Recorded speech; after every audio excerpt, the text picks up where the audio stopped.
welcome to Top Tiers. I'm Ariel. It's my honor to be your MC today. We're actually honored to have 14 distinguished international judges from Taiwan and global, and all the attendees here. And the event is supported by Small and Medium Enterprise and Startup Administration under Ministry of Economic Affairs and organized by Taiwan Institute of Economic Research and Finance. The vision to become the most reliable partners for the startup for small and medium enterprise startup, and obvious to promote the most developing resource. So today, let's welcome the Deputy Director General Bi Lin give us the opening remarks.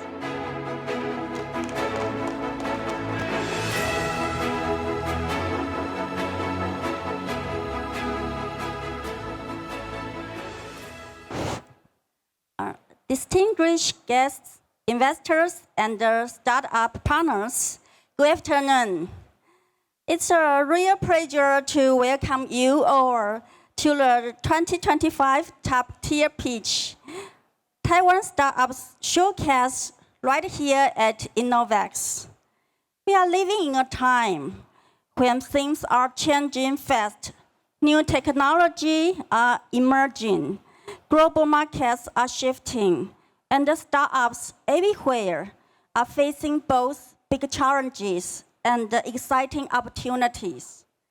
For many of Taiwan's startups now, it's the time to think global, to connect with international partners, and to take ambitious steps forward.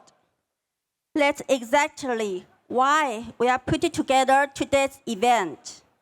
We wanted to create a platform that brings Taiwan's top startups face-to-face with investors and partners from Japan, South Korea, Thailand, and Singapore. We are hoping this more than just a meet and greet. It's about a real collaboration, funding opportunities, and cross-border partnerships. We are starting off strong with a keynote by Mr. Alex Lee, CEO of the Quantum International Corporation. He will highlight how Taiwan's key industrial capabilities can create strategic value worldwide. Then we will move on to two international panels focused on market opportunities in Japan, South Korea, and Southeast Asia. Perfect for any startup looking to grow overseas. And of course, the highlight of today's program, the startup demo pitch. After a highly competitive selection process, we've chosen 10 amazing startups that are ready to showcase their innovation on this stage.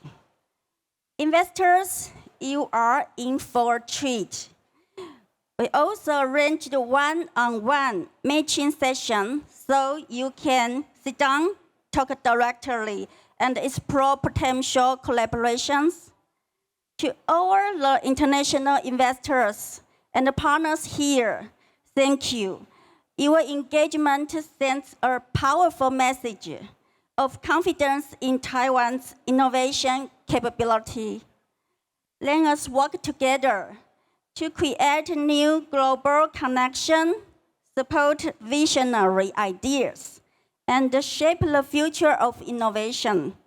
Thank you, and let's make this a truly inspiring day. Thank you. Thank you. Thank you, Director. Please come on the stage. I would like to invite Zumi come down the stage and with all investors have good photos. Please. Yeah. And when I read out your name, please come on the stage. David Bay from Big Impact, Board Manders, Veronica Chan from 星光三月, James Lee, all the investors we invited, and Jules Wan. 你工作人员可以请前面的投资人都上台。And Sophia Chin and Raymond and Jason Liu, Angel Lee and Tomazuka, Kelvin Son, Jeffrey, Utah, Kate, and Kelosuk, and of course Alex. Alex, please. Sorry. Let's have a good photo together.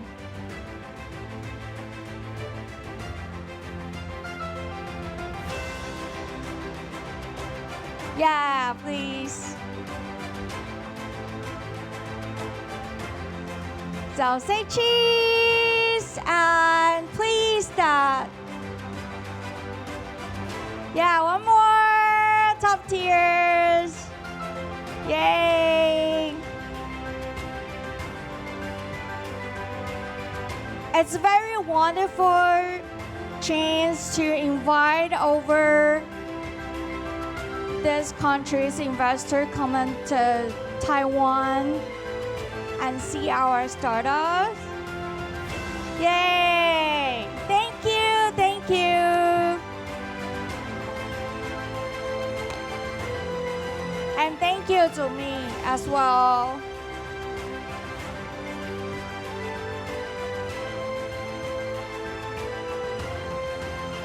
So for right now, we know QIC is the first independent research-based capital market. So we would like to invite Alex to give us the keynote speech. Let's welcome Alex.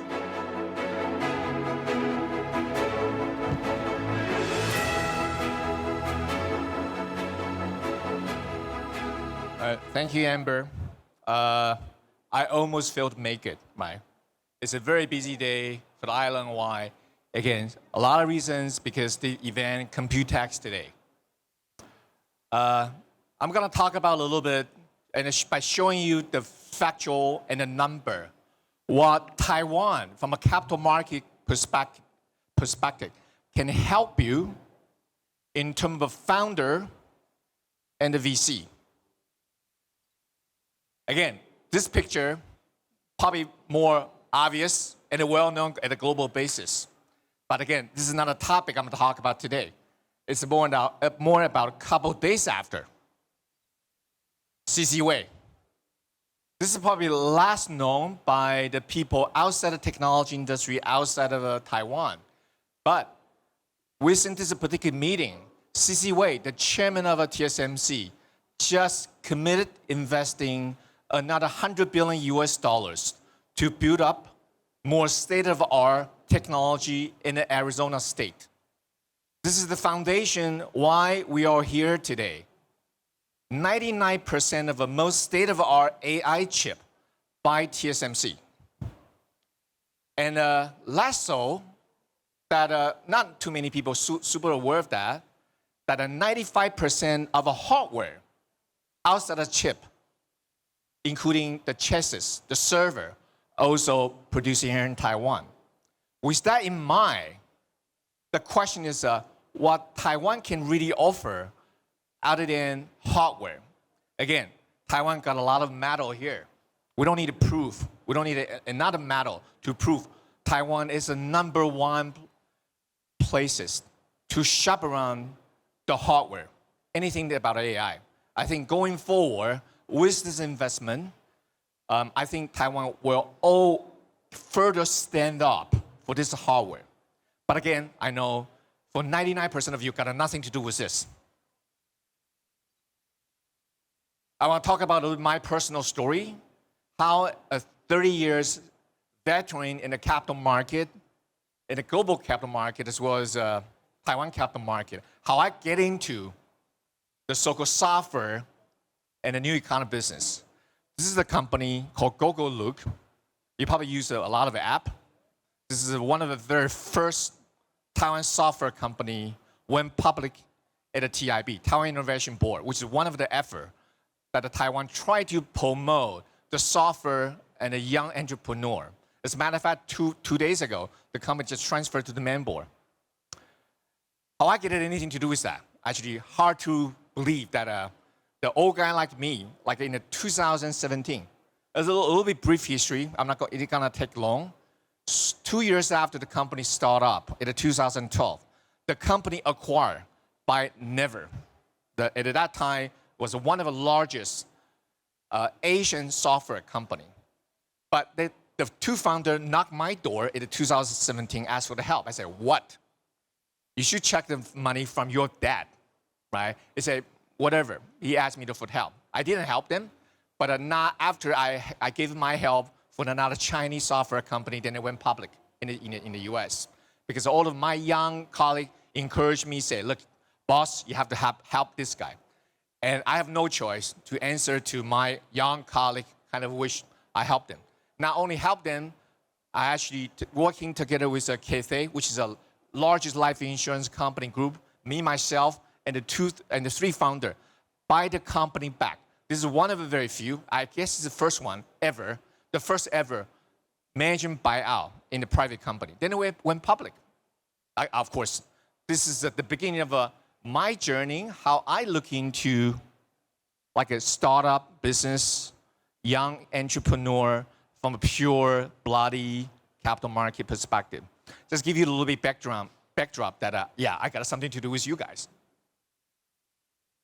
But again, from that particular moment on, I start thinking, trust me, 25 years ago, I was the one who helped to raise money for like UMC, $1 billion in the former ADR, and many others, right?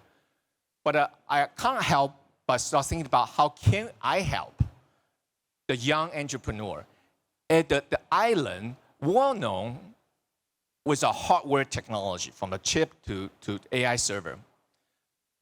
Majority of the people don't trust me, but I figured it out. Again, for the most kind of information that I'm not going to share with you, you know this better than me, AI changed the whole thing.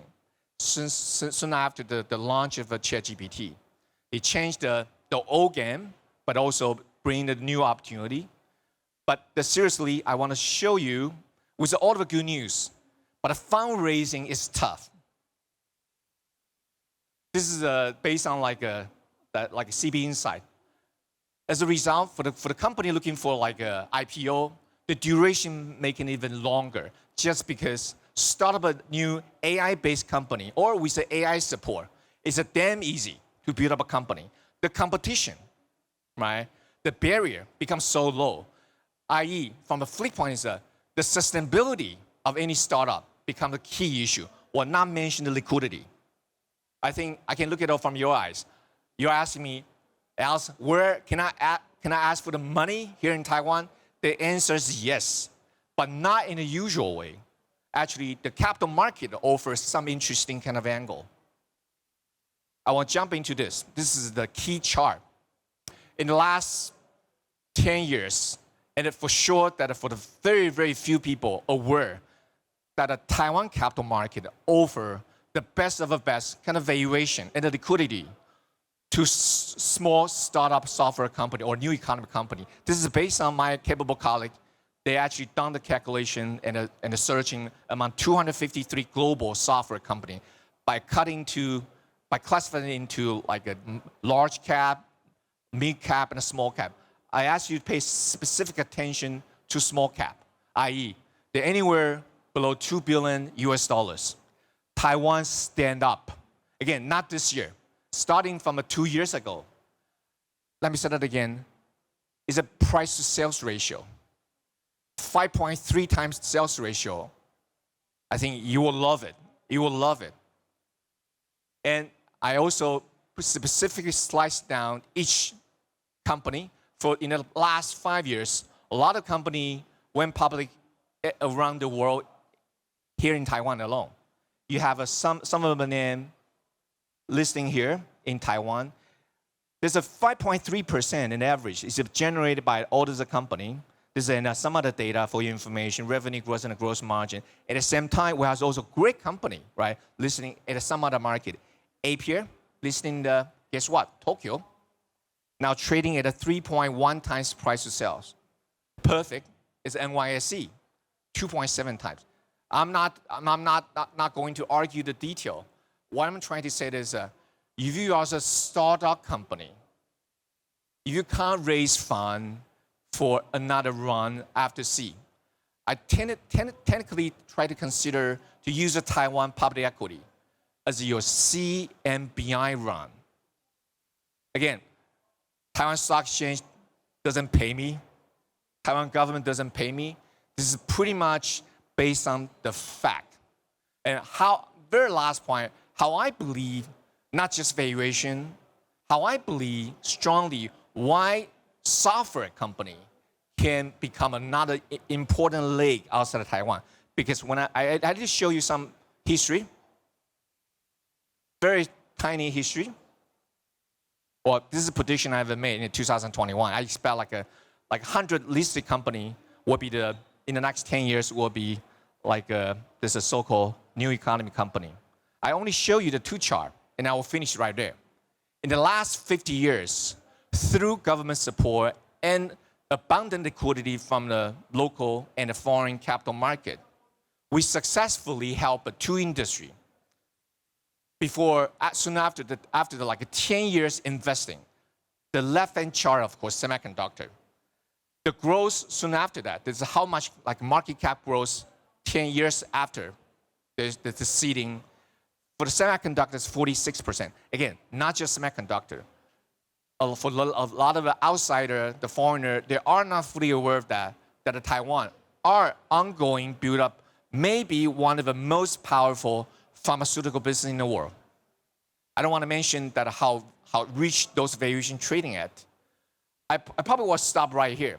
With the two successful industry in mind, with an excellent, great engineer, great founder, and a smart money, I think this is where for Taiwan, start looking for the next growth driver and the software, or maybe software and the hard work combined, or maybe some other stuff, along with the abundant resource that Taiwan can offer. I'll stop right here. Thank you for your attention. I'm glad I made it again.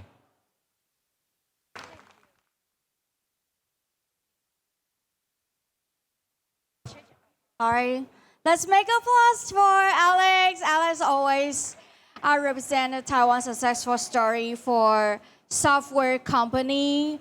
If you wanna be a successful company to IPO, or if you have any idea for how to evaluate your shareholder or your company, please talk to Alex.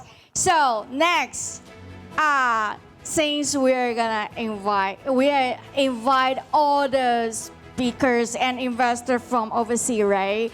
So we wanna know the Japan and Korea how to win in the East Asia startup scan. So that's where come our panelist and moderator, Veronica, James, and David. Come on to the stage. Let's give it applause. Thank you.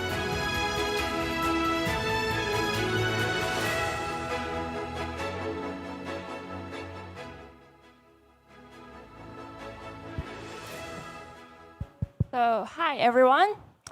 Welcome to our panel after lunch here at InnoVEX Top Tier Taiwan. I'm Veronica. I'm from Xinguang Mitsukoshi Venture Capital. Today, we are very honored to have two distinguished panelists join us, Mr. James Lin, Managing Partner of C Venture Capital, and Mr. David Bay, Board Member of Big Impact VC. So before we dive into our questions, I would like to invite each of our panelists to introduce themselves and the firms. So gentlemen, could you please introduce yourself and share a bit about strategies or investments of your firm? Let's start with James. Sure. Hi, everyone. Hope everyone had a good lunch. So my name is James. I'm a managing partner at a firm called Z Venture Capital.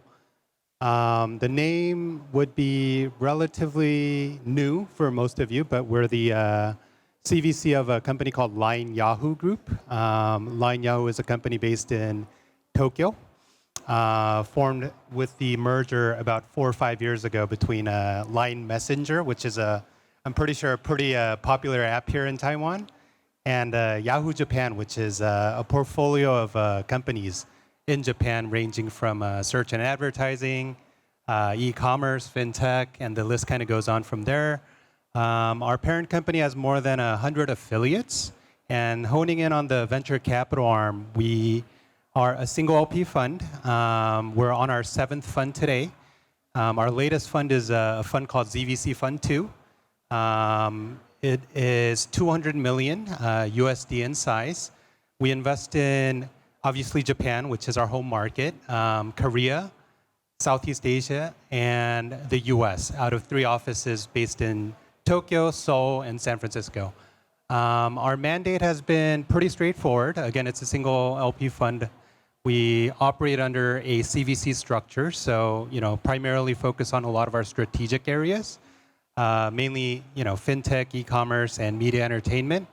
However, with our new fund, most recently with ZVC Fund 2, we have been focusing on more opportunistic investments, not necessarily only in our core markets, but even outside. So a lot of focus has been going into, for example, in the US, and we're starting to branch out in Taiwan a little bit more as well. So that's a little bit about us. Hi, everyone. My name is David Bay. I'm Korean national, by the way. I was born and raised in Korea, came to Japan in 2007, and I've been living in the country for like 15 years. I was a former consultant and VC, and currently I manage a company called Big Impact. It's a venture capital. So to introduce about Big Impact, so we have 11 LPs. LPs from Kansai, which is west coast of Japan, and also Kanto, which is east coast of Japan. Does anyone know about, Kobe? Has there anyone who's been to Kobe before? No? Okay, so not many. So the reason why we do it is, so Kansai, to introduce about Kansai, is a big market. So about 80 trillion Japanese yen, 5.3 billion GDPs is actually coming. It's second biggest GDP in, second largest economy in Japan and 20 largest economy globally. So it's like almost same as Poland. There are 1,000 listed companies there. So the companies that are famous like Panasonic, ASICS, or Nintendo are actually located in that area. So, and about 10 million people or more actually live in Kansai region, but not many people know about it. In terms of number of startups, sadly enough, there are not many actually. So in Tokyo, of course, many startups are there. And second largest is like Fukuoka and Nagoya. There are not many startups out there, which means that as a fact base, I think there are more business chances for digital transformation players to go inside and make business. So as a fund mandate, what we do is we invest in new business model, new technology, especially in Tokyo, and bring them into Kansai region and help them grow by leveraging our assets, like LP assets. We have 11 LPs from government side, banks, and enterprises. From the government side, Kobe City is actually our LP, Hyogo Prefecture, Japan Post Bank, SMBC, Minato Bank, Ikeda Senshu Bank. Those are our LPs, and also our enterprise LP-wise, we have Pasona, which is the largest HR company in Japan, Araigumi, which is the largest construction company in Kansai region. So we link those new technology to these like LPs and make business together. So going forward, that has been our first fund, and going forward as a second fund, we're gonna make a first cross-border fund starting in Kansai region. So we're gonna have Taiwan and also Korea as an LP. So we have an investment mandate to invest in Korea and Taiwanese market, and I'm looking for more Taiwanese companies interested in expanding it to Japan market, particularly in Kansai region. Thank you. Thank you for the introduction. So my first question is for James. Z Venture has invested in several startups in South Korea. Based on your experience, what are some practical steps that international startups should take when they enter South Korea? Can you share with us some practical tips or any cultural differences that we should be aware of? Sure. So I think between Japan, Korea, and Taiwan, Korea actually has, I think, kind of the longest history when it comes to venture capital, at least in kind of in the modern age, right? And kind of with that, there's been an influx of capital into venture capital as an asset class over the years. And as of last year, kind of the venture capital industry size from an investment perspective has been roughly about 8 to 9 billion USD. And this is expected to further grow up to about 17, 18 billion by 2030. So there's a lot of efforts that are ongoing. At the same time, we're facing a very similar problem in Korea as what Taiwan is experiencing, which is a kind of a decline in birth rates, right? Fertility rates, right? So Korea has, out of Japan, Korea, and Taiwan, we have the lowest, right? We're at 0.75. So the population is diminishing, right? So with that, the government has been spending a lot of time and effort to bring in startups from abroad into Korea. And with that, there's a plethora of programs offered by the Korean government, communities, Ministry of Justice, and the list kind of goes on to support international startups to come into Korea. So one tip that I would really kind of advise startups from Taiwan that are considering entry into Korea would be to leverage to its maximum potential those types of programs, right? Because we had the longest history of venture capital, that also means that we have a fairly mature program when it comes to government subsidies, government grants, office spaces, and the list kind of goes on there as well, right? So definitely utilizing these various programs that actually could cut costs for you significantly. Number two would be relationships, and I think this applies in any type of context, in any type of country. In Korea, partnerships with corporates, and obviously Korea is one of those countries where conglomerates dominate the economy, right? So the Samsungs, the LGs, the SKs, and from the internet side, internet software side, the Navers and the Kakaos have deep roots within the ecosystem, and being able to partner with these types of corporates would give you an edge up, right? So before even coming to Korea, identifying who the right partners are and trying to leverage those partnerships to its fullest potential is another advice that I would give. One of the big efforts that I think the Korean government has been investing in is, they're actually giving more tax credits, more favors to corporates that participate in venture capital. So CVCs have always been a pretty big component of the venture capital industry in Korea, but that's only going to grow even further up until the next decade or so. So definitely leveraging those partnerships would be something that I would advise startups considering entry into Korea. Thank you. That was insightful. As someone from a CVC in Taiwan myself, I've met quite a few founders get excited about entering South Korea. But your point about needing local connection is really important. It's a good reminder that success often comes down to groundwork, not just ambition. All right, now my next question is for David. So Big Impact is actively looking for startups, including overseas ventures. What's your experience of investing overseas venture? What are you looking for in a foreign startup interested in Japanese market? As of yet, we don't actually have an overseas investment yet. But going forward in our second fund, we're going to have an LPs from Korea and Taiwan side. So we're already talking to our LPs, and we're going to locate about 30% of our assets, 30 to 50% to Korea market and Taiwan market, and particularly focusing on companies that are going to that have interest in entering into Japan market, particularly with our leveraging our LP assets. So Yeah, so in terms of like the interest, so the first, I think two things. One is, of course, since business collaboration with our LP, it's actually one of our investment mandate in terms of investing. So if there are companies that have some potential business collaboration with Kobe City, like Araigumi, like Minato Bank, Japan Post Bank, and whatnot, mostly welcome.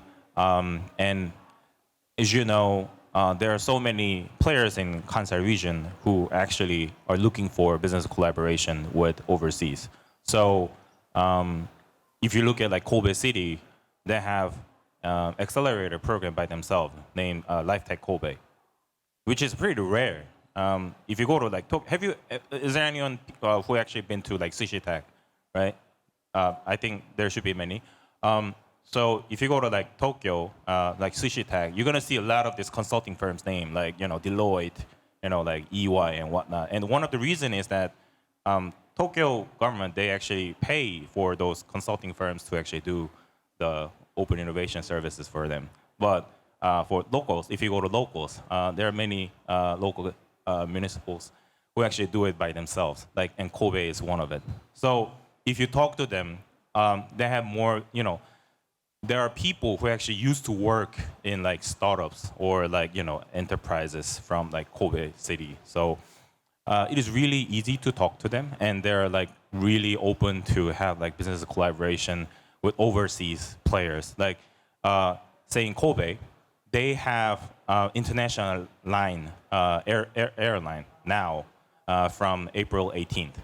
So it used to be only Osaka to Taipei, but now you can go to Taipei to Kobe through just direct air. Starlux and Eva Air, you can use it. Every day they're flying. So they're very much open to, introducing not only just inbound tourists, but, overseas like enterprises. And my firm is actually helping those business collaboration with them. And I'm already talking to Leo here, Startup Island, Taiwan, in terms of business collaboration with our Kobe City and Anchor Kobe, which is also Kobe newspaper, which is our LP and whatnot. So yeah, if there are companies who have this who are looking into this kind of business opportunity and come into this space, more than welcome to invest in it. And also, secondly, of course, you have to be prepared. I think Japan is very, in terms of digital transformation, there are so many areas that are still undeveloped yet, sadly enough. And I think because of that, there are not many public information out there to actually understand what's going on in the market. Like, and I think there are still many startup companies who are just looking through only like online materials and see, hey, okay, there are not many players there, so maybe I'll just go inside and have a shot or something. But just talk to the experts in any industry that you're building a business. I mean, it's very basic, but and also you have to have a personnel in like Japan, and also you have to localize your materials, websites, and whatnot. And once you're prepared enough, I think we will be more, how should I say, it will be much easier for us to invest. Yeah, I think that's about it. Thank you. I really appreciate what you share, especially to emphasize on collaboration. Because at our fund, we've met companies with great products, but what makes the biggest difference is often about how open they are to learning and like building trust over time. Now, my next question is for James. Korean consumers are highly trend-driven, digitally savvy, and often embracing new products. How should startups tailor their offerings or branding to resonate with Korean users? Can you share with us some examples, maybe from your portfolio success stories? So I think digital savvy is a nice way of saying things. In contrast, that also means Korean consumers are very fickle, as in, their level of patience is somewhat lower.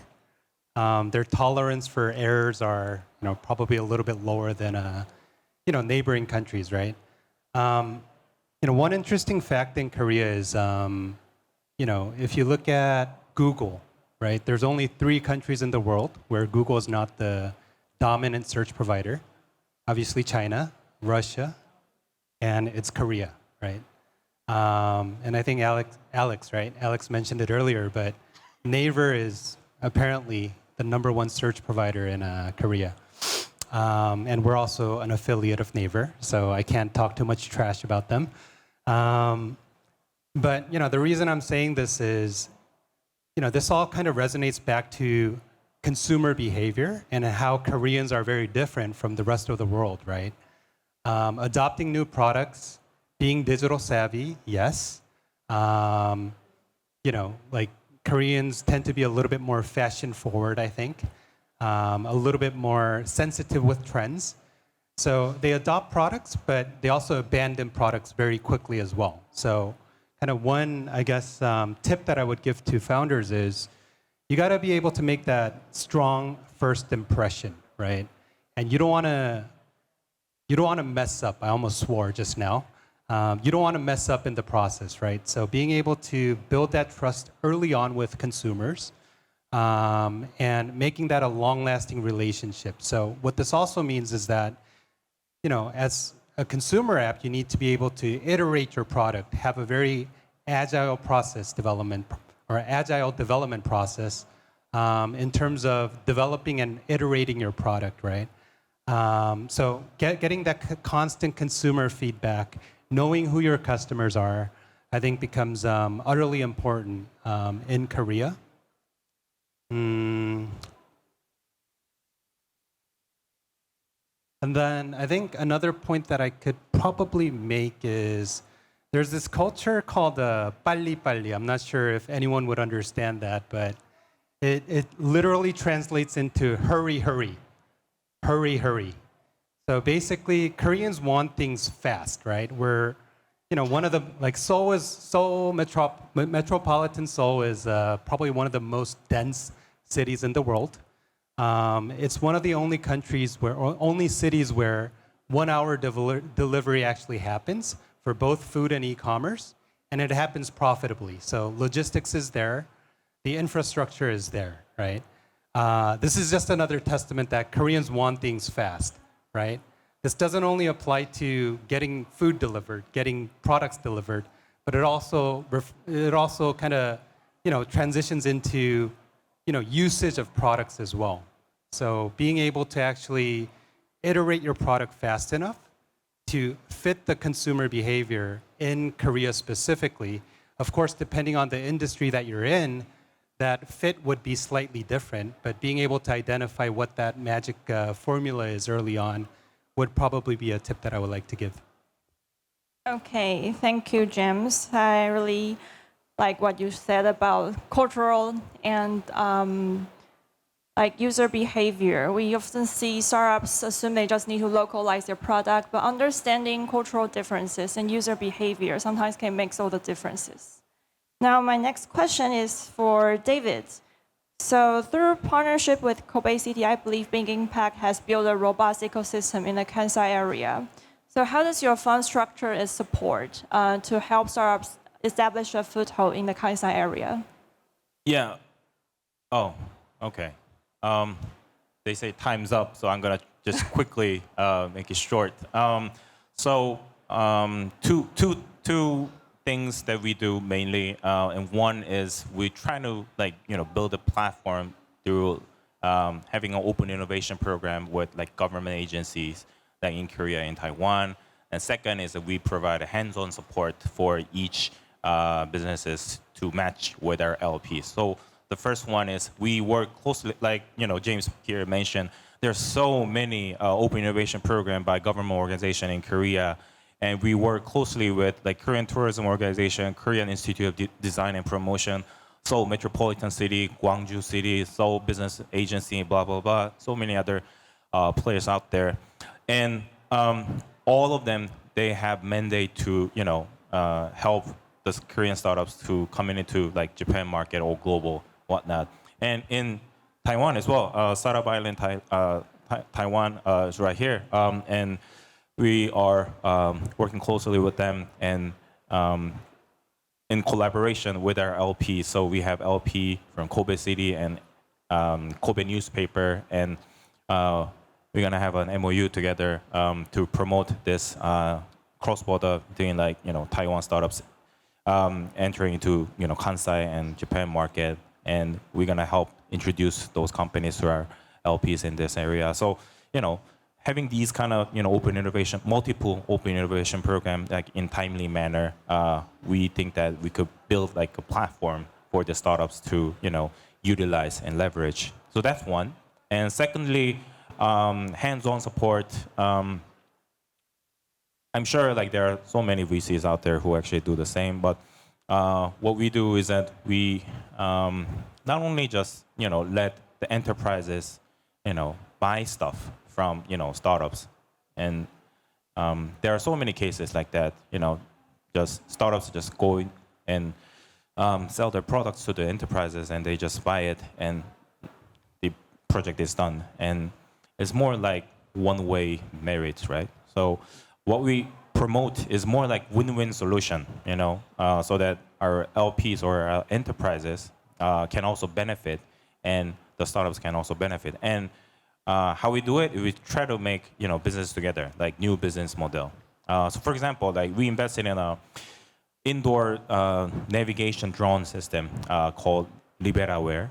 It's a listed company in Japan. First IPO case of our fund, and we had a successful business collaboration with our LP Araigumi, which is one of our LP, and it's a construction company. And in Japan, there are not many buildings newly built these days, and most construction companies, they're focusing on renovating the old ones. However, in order to renovate the old ones, you have to look for and identify which area to renovate, right? But it's really hard to check. So what they did is that they let the drones check inside the building and identify which area to renovate, and the construction company, the Araigumi, will go to the building owner and say, hey, you guys need a renovation here and there. So they made this like a package, like a new business. So whenever there's like a project, they revenue share each other. So it is more like, it's not like Araigumi purchases drones from the LiberaWare, but it's more like, hey, let's do the business together and make revenue share. So we're like kind of like approaching in that area. Yeah. So these kind of like hands-on support we also provide. Yeah.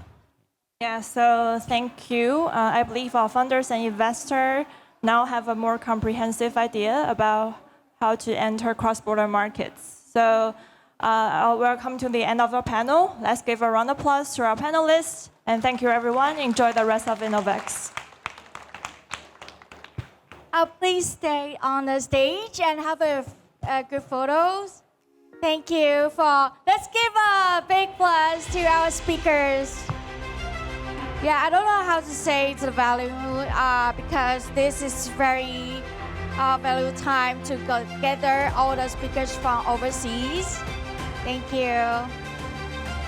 Thank you, Veronica, James, and David. Okay. So, from the north of Asia, please, we're gonna move to next section to see the future. So let's welcome next panelists and moderators, Sophia, Dahl, and Raymond. Let's give applause.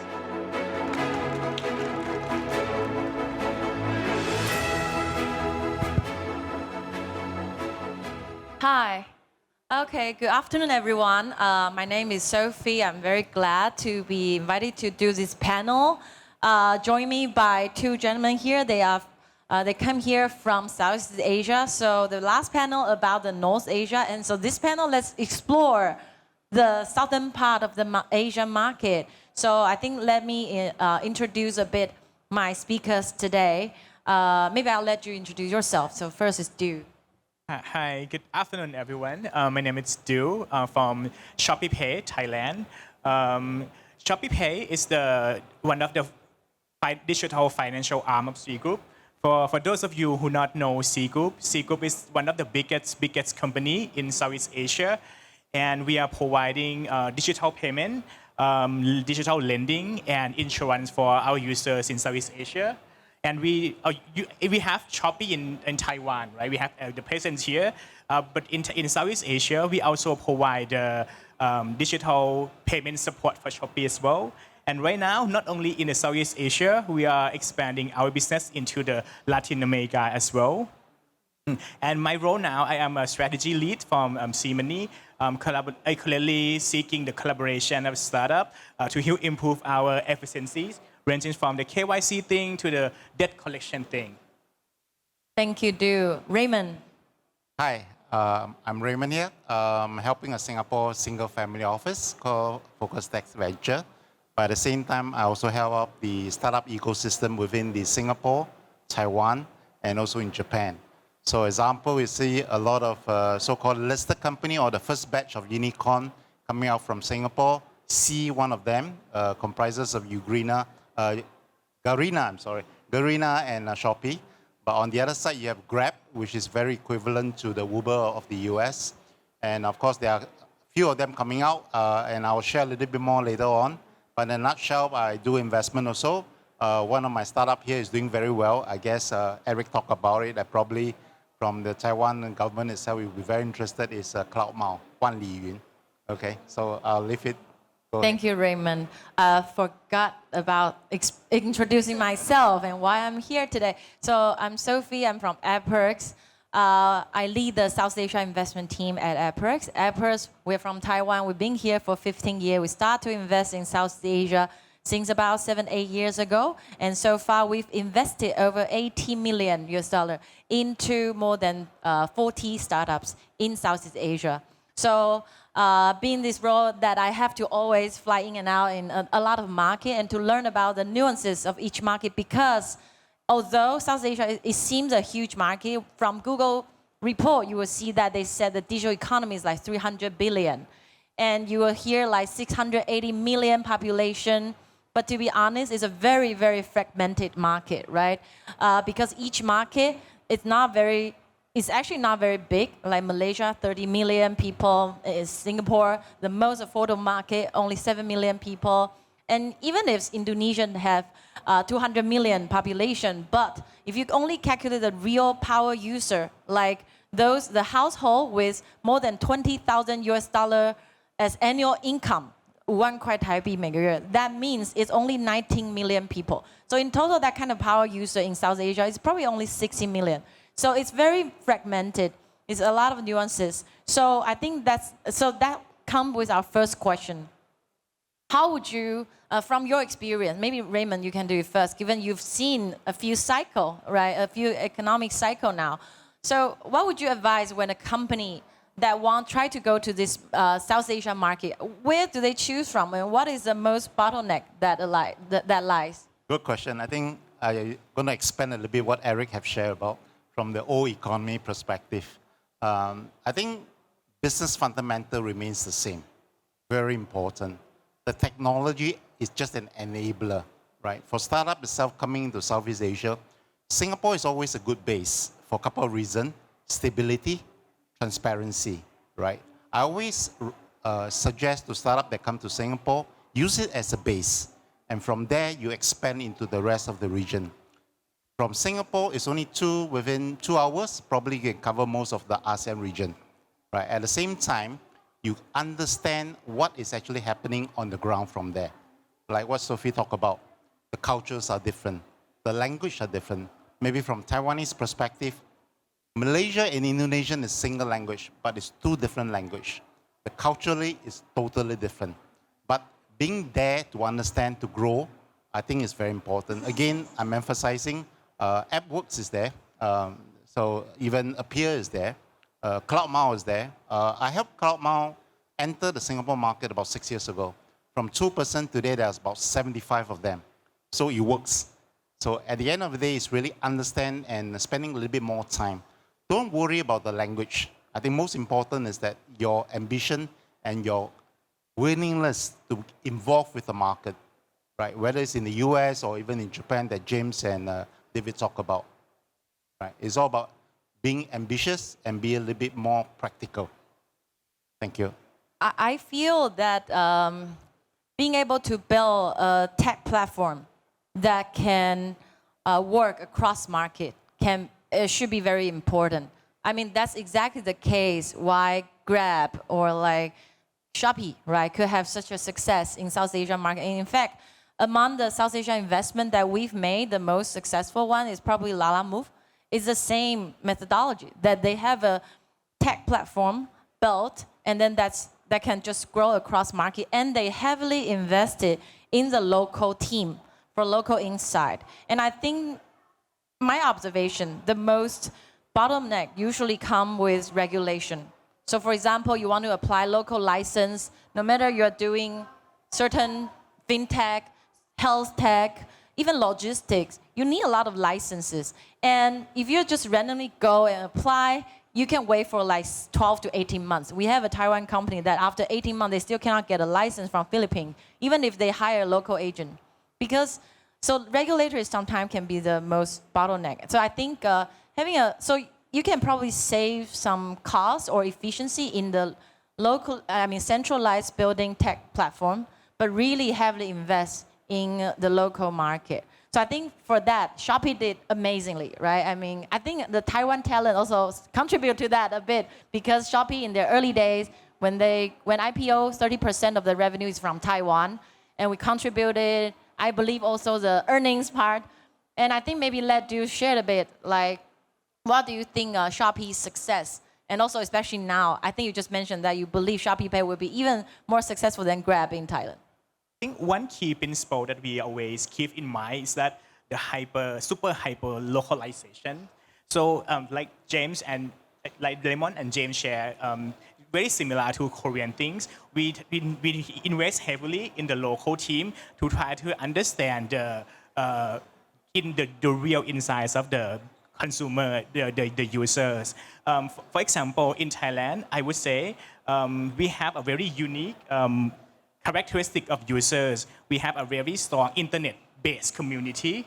For our product, we have the membership of the Facebook. We have a Facebook group which combine of the total user of around 500K. And in that 500K, they have actively posts for the demand, what they want in that more than 100 posts a day.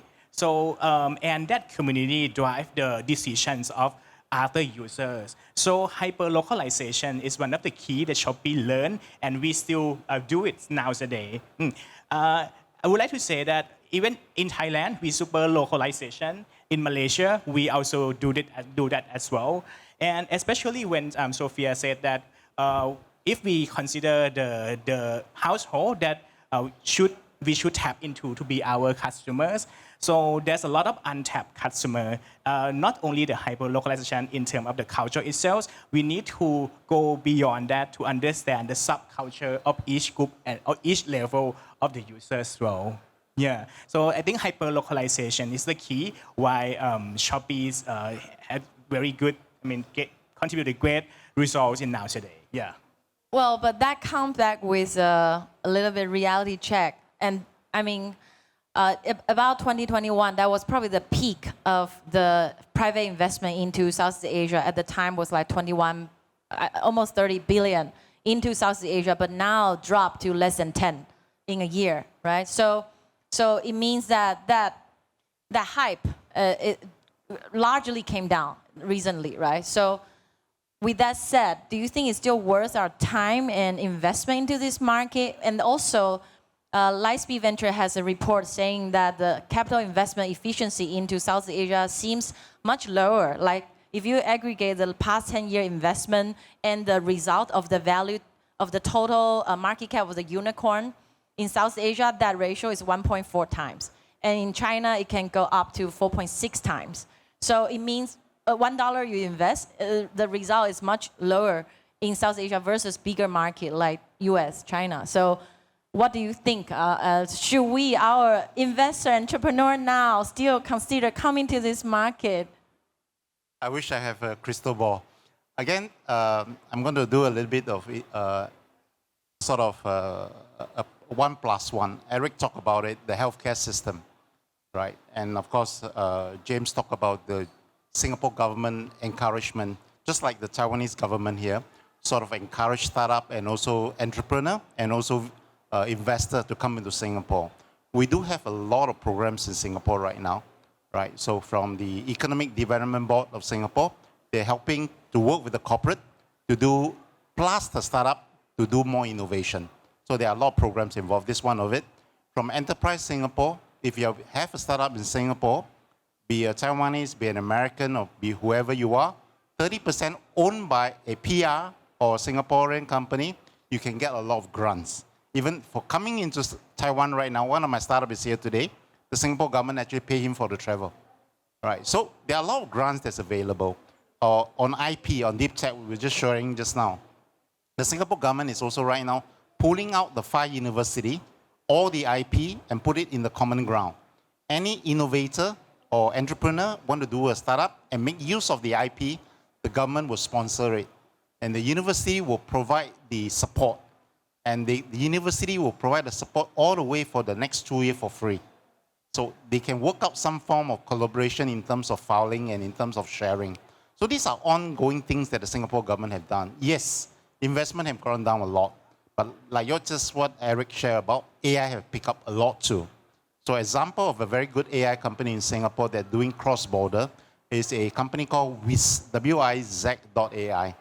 Okay, so they're doing very well. Again, 4 or 5 years ago, they actually do a Bahasa language LLM. This is way before your ChatGPT. So they're a little bit way ahead. So today they're doing very well in Indonesia. I think you're right. Language-wise, socialize is very different. But it takes one to do one that's different from the rest. So is this example that I'm sharing? There are a lot of other examples, but definitely investment across the region have dropped a lot. For investor, of course, you're looking at whether do I put $1 here in Southeast Asia, or do I put $1 in the US, or I put $1 here in Taiwan, right? So it all depends on investor. But at the end of the day, I think there are opportunity here and there. It depends on investor or even for entrepreneur, whether you want to come to Southeast Asia. But my belief, personally, I think there are a lot of opportunity. Remember, Cambodia is not open up. Laos is not open up, right? There's also a small little country called Brunei that not many people have aware of. It's a huge and a very so rich country, okay? So Indonesia, of course, the complexity of the country and the social, and especially right now, the new government, they are trying to build up. So they are building up the first government national fund, right? They got Ray Dalio as one of their advisors. So things are moving, but not as fast as we want to, but I think there will always be opportunity. Yes. How about Thai market? I think we heard a lot of our founders that really want to go to Thailand market because obviously it's still a higher GDP per capita among the South Asia, right? $7,000 that's double the size of Indonesia, right? So what do you think?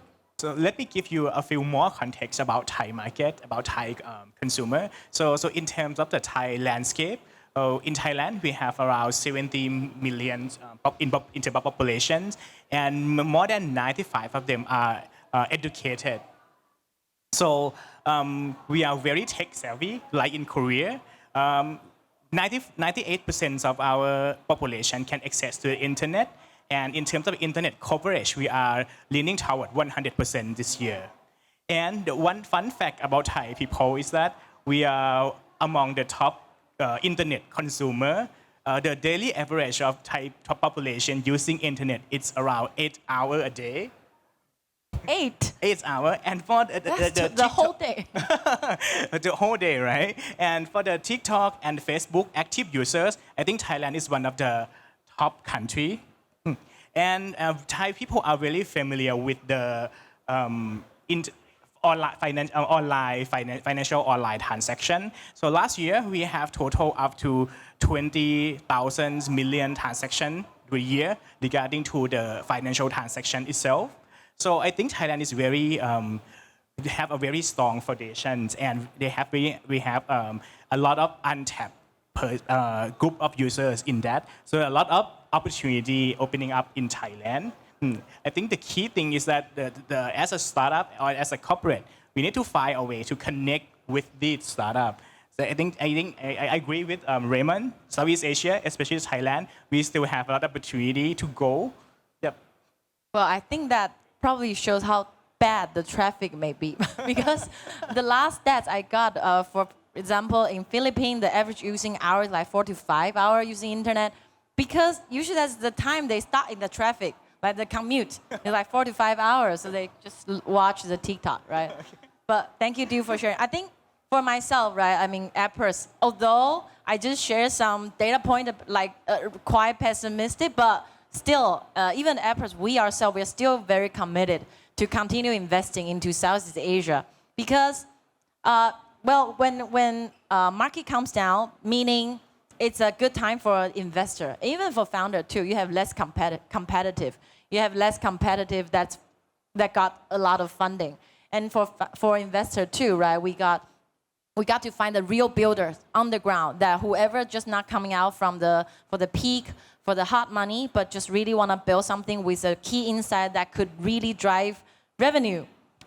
So I think even for investor, it's also the tough time is the best time to find the real builders as well. And of course, also coming back to investment angle at a much more reasonable valuation as well. That's on the other hand. So I think finally the very last to touch upon is, I think because the whole theme today for InnoVEX is a lot about AI, right? So I think two gentlemen also want to share a little bit. Maybe do you share a bit like AI in Shopee, or Raymond, you want to share anything AI you've seen in South Asia? Okay, I think AI is playing a very big part in our operations, ranging from the getting the customer into the offering the service. Because in Shopee, one of our main business right now is to provide the credit product to users, and we got the information leveraging the data from shopping behavior, and then I think AI, our credit modeling, calculate the proper credit limit that we should offer to that users with the customization with the very utmost level, because we need to identify which credit product fit each users. So I think this for AI is very crucial on the credit part that we are doing, but not only just the credit assessment part, the customization for the communication between, okay, you already got the credit, please use it. So AI help us do that. Once user use it, when we do the debt collection, the repayment part, we need AI to help select the communication to connect with the users again. So I think there's a lot of AI opportunity to play a part in, especially in fintech and lending industry, and especially in Shopee. Again, I don't represent the government of Singapore, but I was very lucky to be invited onto some of the digital panel. So one of it last year was the generative AI sandbox. So exactly what Dew talk about. So the government is looking at how ways to help company to do innovation using the AI. So there was a sandbox to do the generative AI, which I was involved. And again, we look at talent skill set. How do we help talent people, right? AI have changed the world. I'm learning also. I think, Eric, you're learning also. Yourself is also learning. Every one of us are learning. So what is the opportunity? Definitely a lot of things. So I'm not going to use all these big jargon about AI, but we know MCP is happening. Google, a month ago at their global launch in Las Vegas, talked about the A2A. So today, ultimately, with this API platform, this AI opportunity application layer and all the LLM below itself is able to integrate all together. It's make it much more easier. You don't have to know coding, like what Jensen Huang talked about. But ultimately, the business idea, whether you're doing from the HR perspective, the finance perspective, the operation, or the sales. In the early day, we call it business intelligence, right? Today, I'm able to use all this generative AI or the agentic AI part of the equation to manage and integrate the whole entire company, right? I think time is up. Yeah, so I mean, for AI, we definitely see a lot of good AI opportunity in South Asia for sure. I think the most low-hanging fruit is definitely a lot of traditional business that could leverage on the AI and digitization to run at a much more efficient way. So that's why even in Apple's portfolio, we invest a few in either is like labor placement, even the waste treatment. These are very, very traditional topic, but a tech startup just turn it. They still monetize in the old way, but they use the tech to make it internally be more efficient. Actually, just like what Shopee does, right? You do lending, but actually it's AI powered. And I think also, so we've still got able to invest into some good AI startup. One portfolio that we share with James at the venture is a Philippine team working on AI to empower like content creator and gamer, and also like large language model. We have one for Vietnamese as well. So I think in a nutshell, I think there's still a lot of opportunity, and in such a lower competition time, it's maybe the best time to compete or expand your business into Southeast Asia. And we're all here to help, so feel free to connect to us. And thank you, my speakers today. Thank you, the audience. Thank you so much. Let's give applause to Sophia, to Raymond. Please stay on the stage and take good photos. Yeah, it's very precious experience from overseas investors, not only for AI, for all the startup from Taiwan, how to expand your global market. So yeah, for right now, I think the next section will be the highlight for today. So over 40 startups from Taiwan signing up after first round and second round. So, okay. So finally, we have 10 selected startups from Taiwan be selected on the stage. So we are gonna have their pitch on the stage. Okay. So please come on stage. So first of all, let's welcome Dentall.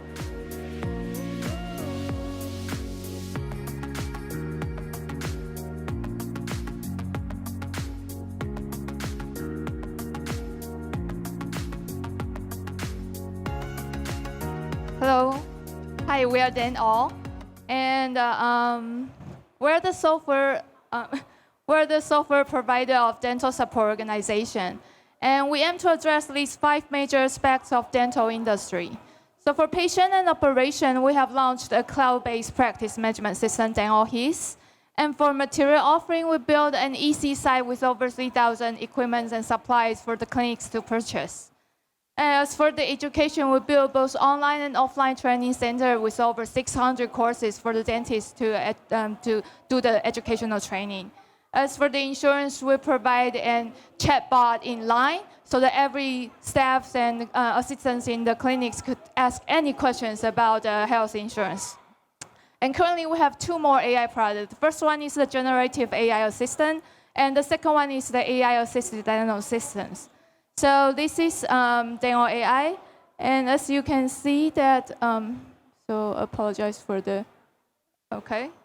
So as you can see that the dentist just simply input the diagnosis, and it could generate both the dental chart, the treatment plan, and even some education material, all customized with 6 languages provided.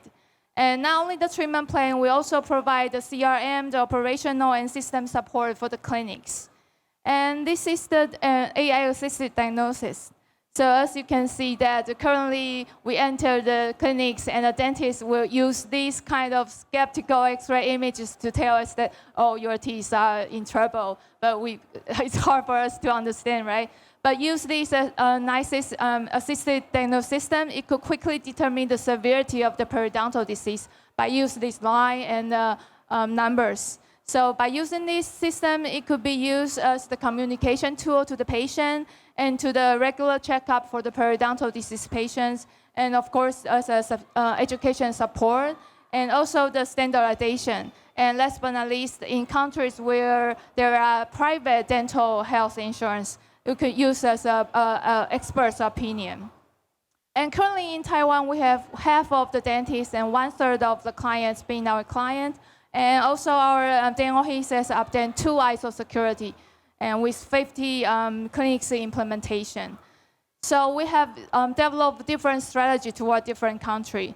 For example, in 2019, we have built a demo site clinics in Vietnam, and last year we have built our Southeast Asia headquarters in Singapore. And here are all the partners, mainly the system vendors that we're currently trying to build a partnership with. And also for the assisted dental system, we are currently working with Tokyo University for the IRB and the PMDA, and next step we will try to collaborate with insurance companies. As for the dental AI, we will collaborate with the system vendors across the world to empower them with our AI technology. And of course, we think our achievement could also contribute to the Japanese market, because as you might all know, the Japanese dental market is about 5 trillion yen in size, and their market is about 5 times larger in Taiwan. And some of you might have already heard that the Japan's clinics is more than the convenience stores. But still, there are a lot of challenges happening, mainly due to the aging population and the shortage of workforce, of course. So to address these problems, first of all, apologize for some materials in Japanese. First of all, the Japanese Dental Association has set this 2040 vision, and there are so many specific implementation strategies where there are still many of the areas that I think our company could contribute, such as the prevention of the periodontal disease and ICT technology, and of course the Asian co-prosperity. And secondly, the Japanese government also set a medical DX vision. So there are some medical DX they really want to do.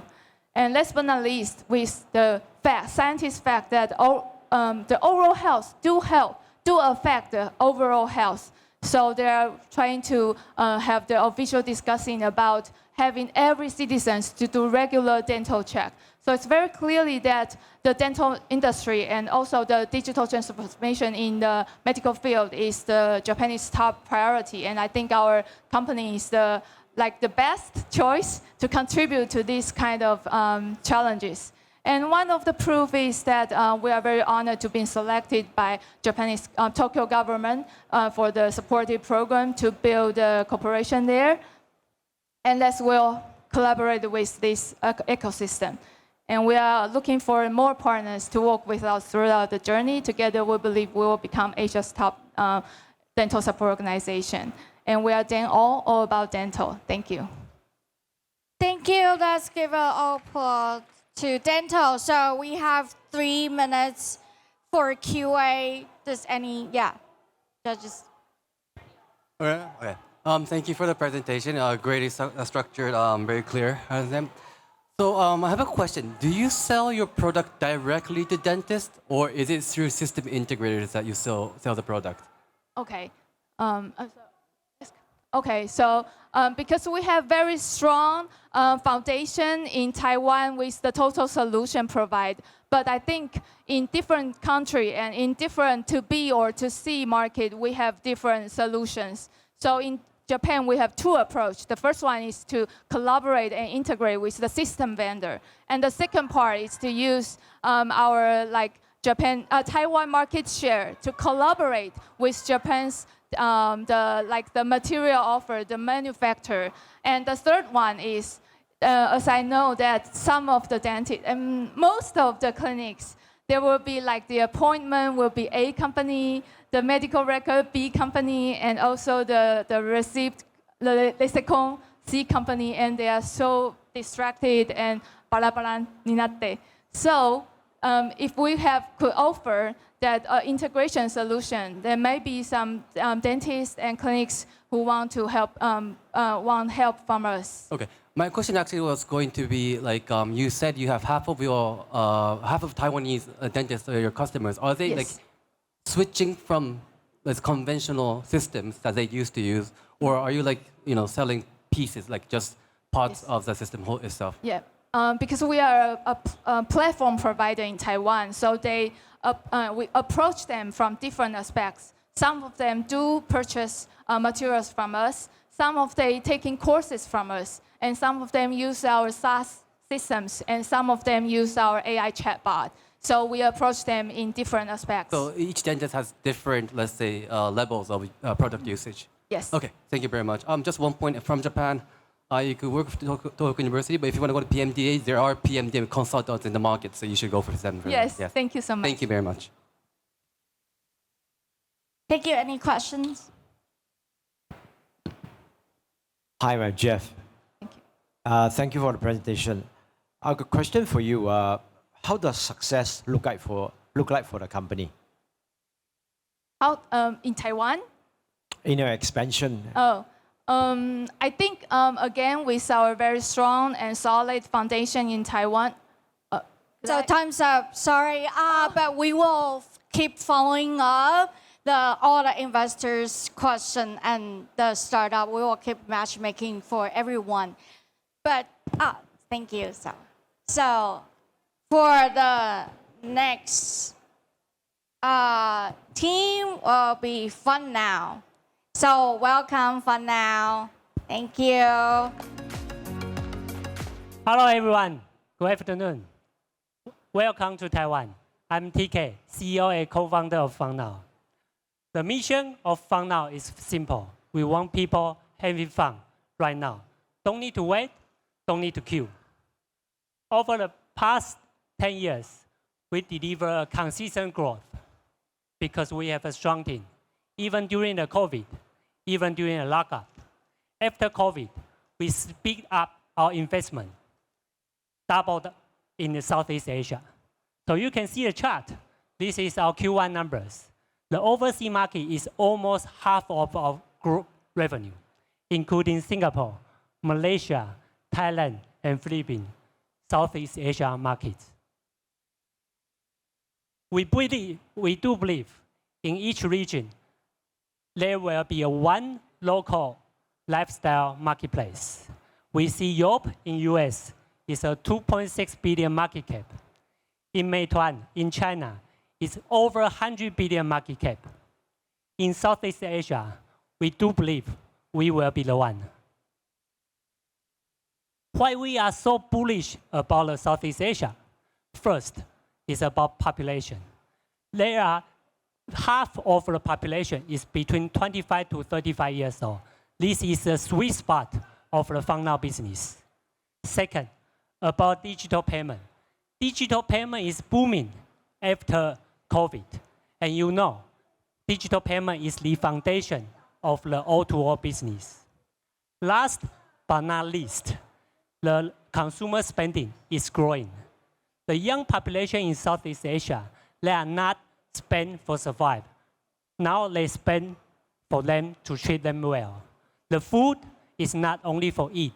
The food is for social. The food is for entertainment. The food is for connecting. And I need to be really appreciate a lot of investors support us.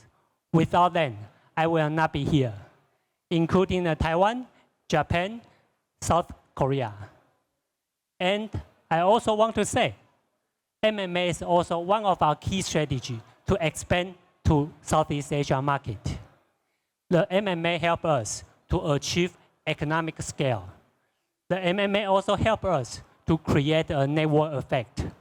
2020 table app in Malaysia, 2021 Nice Day Taiwan, 2023 Eatigo Thailand and Singapore. And I know all of us why we are here. I do believe it is because of AI. I can be very confident that FunNow's AI will not change the world, but FunNow's AI will let you use every day. In the past, we only have a rich man or chairman, they can have their personal assistant.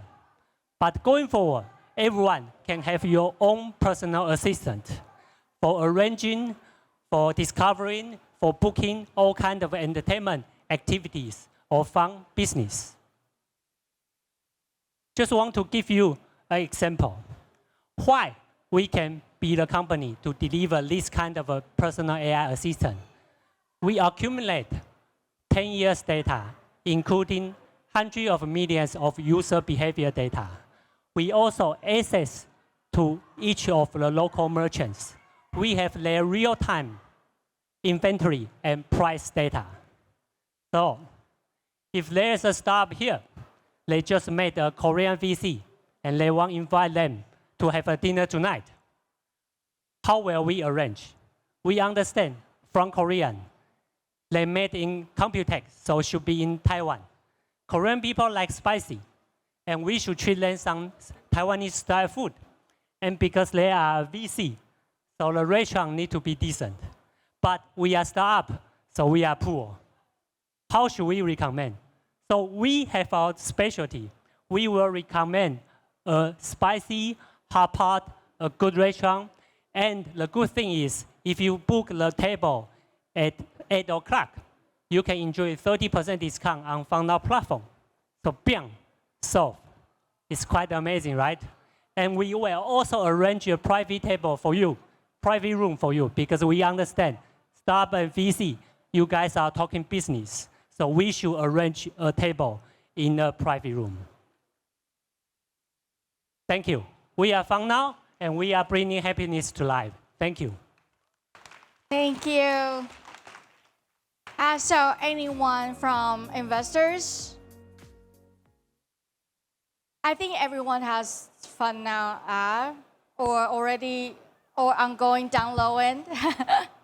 DK, good to see you again, DK. I don't have a question for you, but I think you're the first of your competitors to talk about emotions and experiential. All your competitors usually pitch themselves as a utility rather than emotions. Can I ask you, when are you going to bring the company to exit, and how do you plan to exit the company? Okay, our plan is we want to be a leader marketplace in Southeast Asia. We do believe the market is big enough and can support our valuation. So our exit strategy, we will choose Taiwan Exchange, and IPO is is on our roadmap. So maybe you guys will see our listing in 2 years. So our roadmap will be end of 2026 or early of 2027. What do you need to do now between now and 2 years? Okay, there are 3 things. We want to keep expand the market share in Southeast Asia. Right now, still have a lot of room to improve. And second, in terms of AI, I do believe it will be a killer application on our platform. So the AI will change the user behavior. So this is number 2. And 3, I really need to create a network effect to let the merchant bring more user bring more merchants. So these are 3 things I will invest and will keep doing. The network effect, do you have a measurement for it? Yes. In each area, if we can achieve a 300 merchant, it's a minima quotation in each city, and our user can grow. And if we surpass 1,000 merchants in one city, our revenue can grow itself. So I will say 300 is a minima, and 1,000 merchant will be a sweet spot for us. Thank you, TK. For one last minute, any question from investors? Hi again, TK. Hi.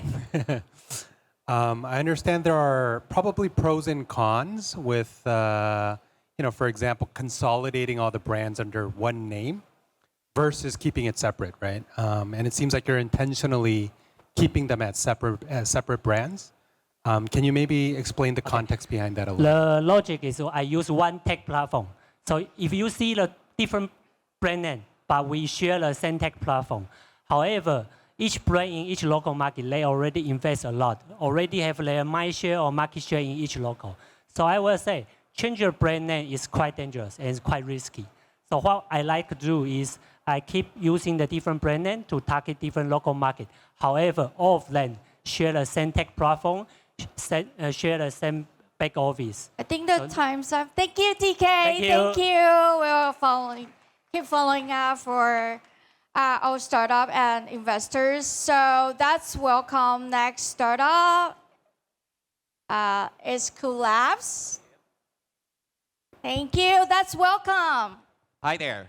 Okay, good volume. Hi, I'm Nick. I'm the business director of Cool Lab. Today, I'm going to talk about Robotive, which is we're trying to leading the automation revolution in smart manufacturing. So a little bit about, before going to our RPA product, a little bit of achievement that we had in the past year. So last year we won the API CTA, the Asian Pacific ICT Alliance Award, Gold in Manufacturing Transportation category. We were selected as a top 100 startup in Taiwan last year. And also we have won the Digital Transformation Award by TIMA. And finally, we are selected as the Qualcomm QITC Top Startup Challenge.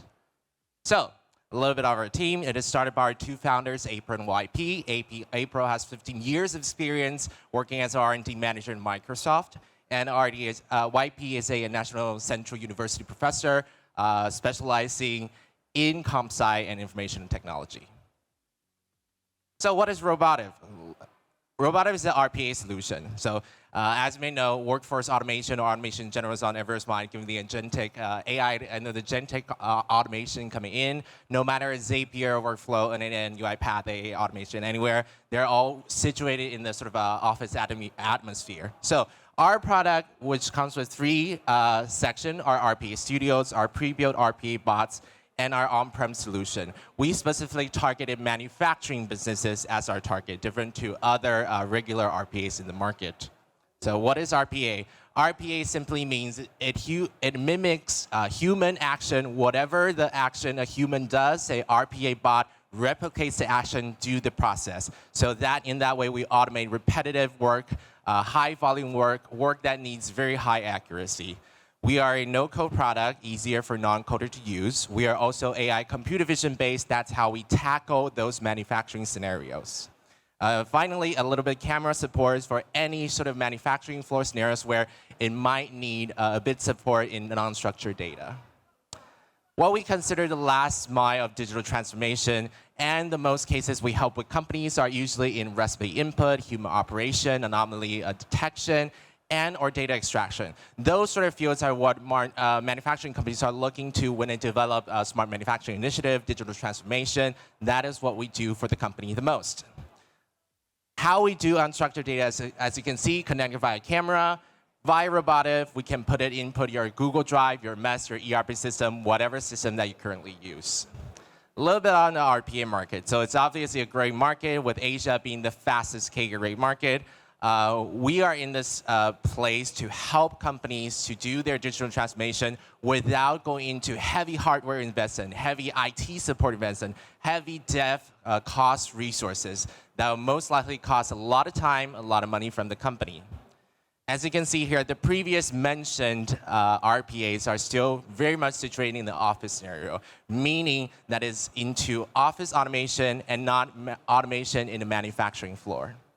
We are an annual subscription model, and we mainly expand throughout system integration. We also do direct sales to further gauge more usage, more features, and feedback our customers. And we also provide the initial consulting services for companies that wanted to try automation. We are doing, since the past last year, we're doing the AI working into the product and also into regional expansion, looking at Thailand, Vietnam, and Japan as our main target. So far, we have helped companies, mainly now in the Chinese industry, the semiconductor, PCB, electronic manufacturing industries, to help do their automation. Most of the companies might have known of, because this is just where all the big sort of Chinese manufacturers are. A little bit on product roadmap. So obviously, AI is on the mind of everything. While we are already an AI-enabled product, agentic automation is what people are looking for right now. So we are in the process of developing more of a large action model, meaning that you will be able to generate script based on your current company data, your company processes. So it helps companies, especially manufacturing companies, to automate their process even faster, discovering more automation scenarios, and eventually help push their manufacturing companies to upgrade into the next era, no matter Industry 4.0, 5.0, no matter where the destination is. So thank you so much for listening. This is my time. And hopefully you guys got some questions for me. Okay, thank you. So any question from investors and judges? Okay. Good presentation. A question for you. You have all your competitors out there per se, right? The traditional RPA player, like whether it's Blue Prism, AA. Now, would it be very difficult for them to go into your space rather than you go into their space? What's your view on that? Yes, I'd say it's nearly impossible for them to enter our space given the technology base that the RPA is built on. We are built on CV-based interaction, meaning from a screen we recognize what is open, what is, say, the number or the sequence we need to capture, but other Office RPAs usually utilize UIA-based interaction. They read on the Excel code, this line means open, this cell host the data. So that's why we'd be able to corner the manufacturing space and without any sort of a competitor when it comes to RPA products.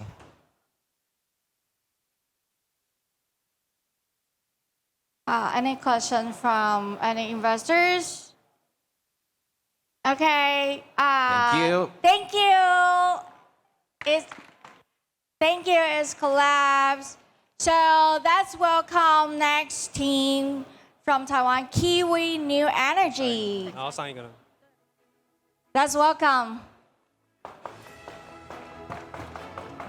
Hi everyone, my name is Rio Lee. I'm the Chief Operation Officer of Kiwi New Energy. Today we're here for many reasons, and especially for the green energies, the gray energy, the efficiency and the pollution. This is our problem right here. And for many of you, you believe that going green means that you have to build a solar panel on your building. But what if it's just a click? Just a click, we can bring you the green energy to your home right away.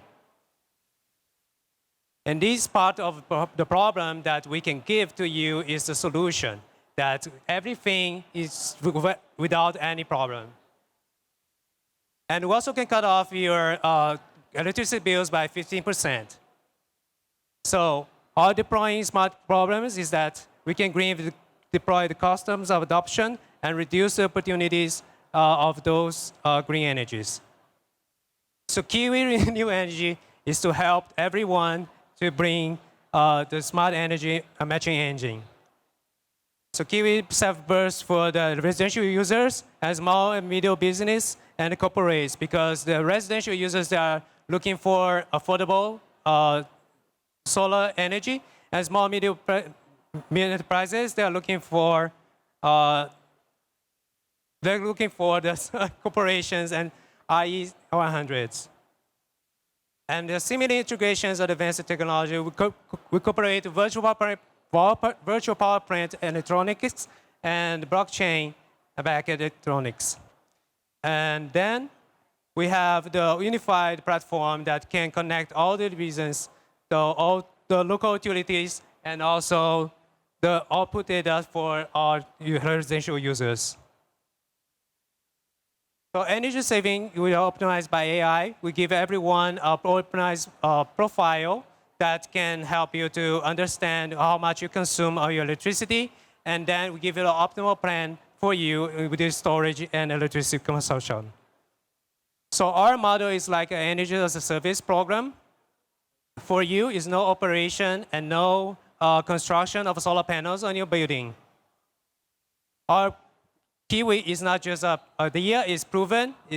We also have supplied the Family Mart and 7-Eleven in Taiwan. We also have supplied the Decathlon as a retailer and restaurants in Taiwan. Also partnered with Tesla Energy as a storage management system so that we can reduce the grid management. And we have secured more than 200 megawatts of green energy supply to all the major clients in Taiwan. And our global energy has been reduced. Kiwi Green Energy has been reduced the opportunities of the market, and we have bring the online green energy exchange market to everyone. So we know that many competitors in the market, but Kiwi focus on addresses on the residential users. And what we offer better than others is that we have the fast and easy process for power purchase agreement and contracts. So our pilot project, we partnership with the local projects with locals, and also give them a rollout platform with REC trading, and also the energy as a service model. So our team has more than 10 decades of experience in energy management, and AI platform, and blockchain. So together, bring the green energy to everyone. Thank you very much. This is Kiwi New Energy. Thank you, Key Energy. So anyone from investors, please pass the microphone.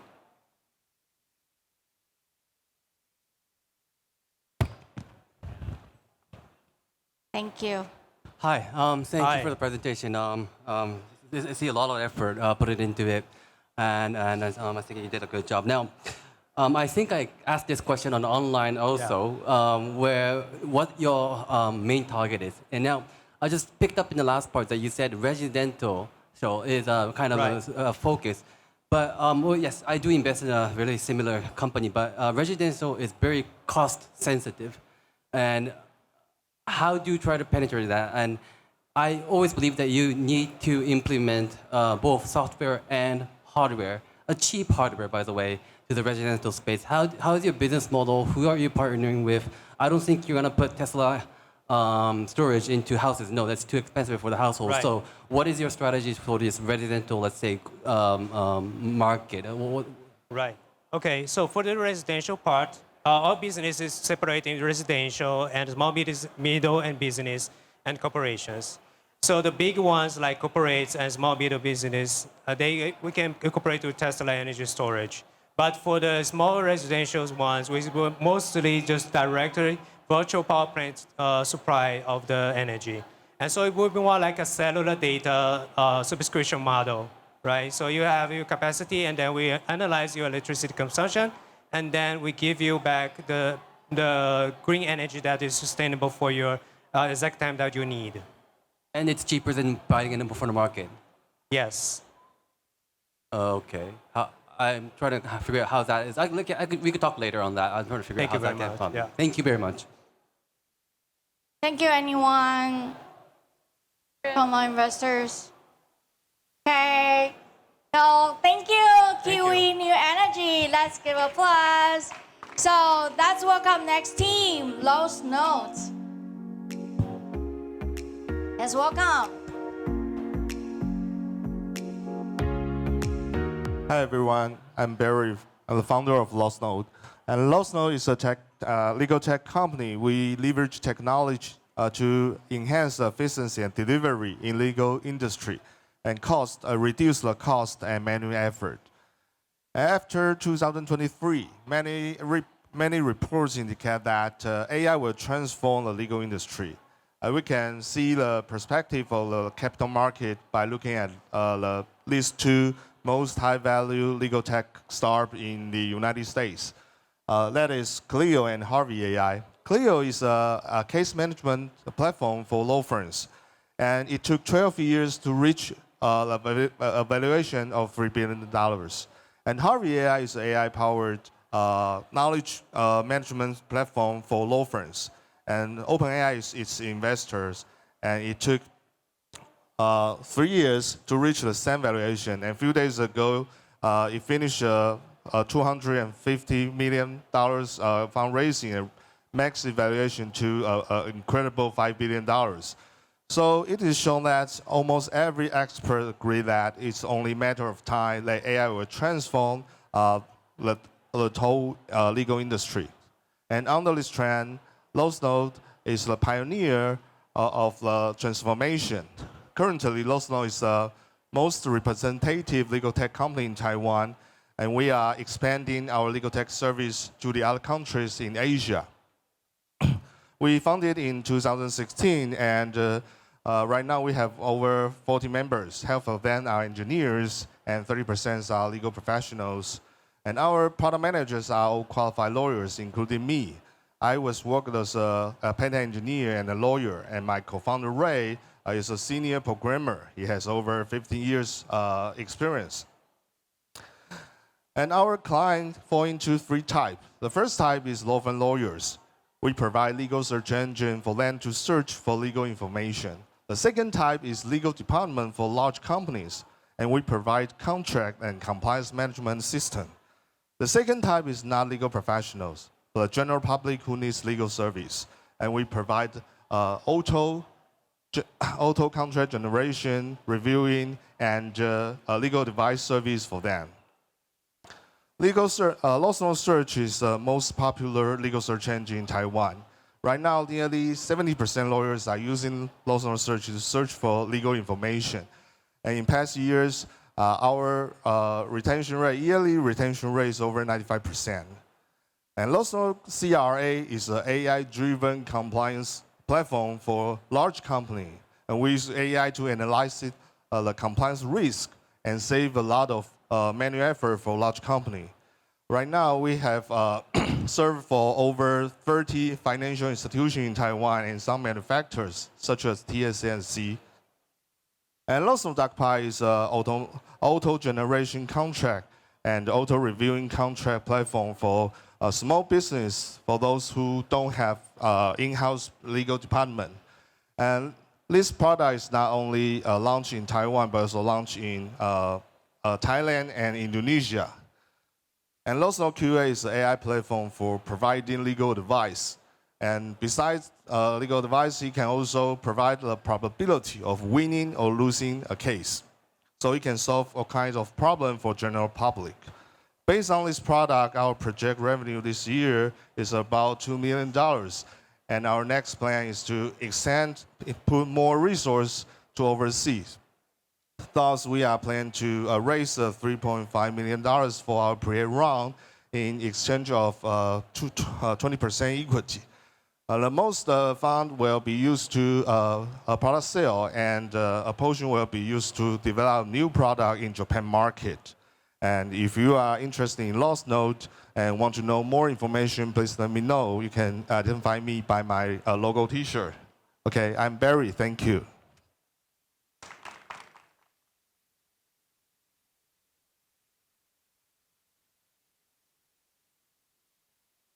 Thanks, Barry, for the nice presentation. So my question is on the market opportunity. Because if we put in $2 million in revenue in context with 70% market share, the market seems rather small, right? So like if we just look at Taiwan alone, how big of an opportunity are you looking at? But as you see, we fall into our climb to three type. I think the law firm lawyers, the numbers of law firm lawyers are limited. In Taiwan, there's almost around 12,000 lawyers who are really practice in Taiwan. And in Japan, there are over 50,000. But in the other customer, the legal department for large company, and our market share is only, I think, less than 1% because we provide different kinds of management system, and especially in contract lifecycle management system, the implement percentage in Taiwan company is less than 1%. So I think the potential market is still big, and the compliance management system is not only necessary in Taiwan but also in Japan, Hong Kong, and by the way, we also sell the compliance system in Hong Kong right now. So that's why we want to expand our service to the other countries in Asia, because in different product line, I think there's still potential market in a different country. Thank you.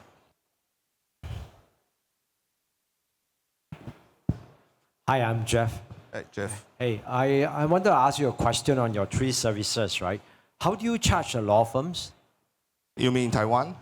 I charge currently is $20 USD per month, and See, before the 3 minutes is up, right? The value of your service allows the law firm to do their case well and win a lot of money. Yeah. But you are charging them based on SaaS. Do you think your are you able to change your model to value-based pricing? Because the ecosystem, the law firm ecosystem in Taiwan is really well. It's different from Japan or United States. 99% law firm in Taiwan contains only one or two lawyers, so they will not spend too much money for their creative tools. So that's why we price our sale price as a label. I think you have to go to every market. I invested in a couple of these, and they all shut down because the products are very good, but they just can't raise the price they charge. Yes. And lawyers usually make a lot of money. They are richer than VCs by a lot, you know. Yeah. So I think that if you're charging them $20, it's like one toothpick for them. Yeah. So I don't think so because they always announce they are poor. So I don't mind. I think I like Harvey a lot. One of them, Harvey bought one of my companies. Okay. But I think what they are able to do is they go back to the customer every year and change the pricing. Okay. Based on the success of the past Thank year's you. usage. Okay. So Thank that will be you, my suggestion to Santa. you. Thank you. Okay, thank you. Thank you, Lost No. So let's welcome next JelloX. Yeah. Hello, everyone. I'm Yin Ling, the CEO of the JelloX Biotech. Yeah, I would like to introduce our AI-empowered next-generation pathology. Yeah, the key of the AI, post-AI area is not the AI itself. Everyone use AI. However, what is the most important part? You need the new data. You need new data to teach you and told you what is the new world. So that's what our company do. Conventionally, pathology just provides the sea mountain above the sea level. So people have a lot of misdiagnosis. We provide all information under the sea level, so we can know the total information of the pathology diagnosis result. So we can help more patients use the most advantageous targeting therapy to rescue their fatal disease. So JelloX transform the underdiagnosed patients to help them to find the optimized treatment plan. So we are not only an AI company, we are also a 3D pathology data providers. Okay, so what's the market of our technology? Beyond the currently market, for example, the colon polyps market and the HER2 diagnosis polyps, we also create a more market size because we provide 100 times data. So the patient should be paid more for their disease and try to find the better treatment plans. Yeah, I will show you the clinical validation data after these slides.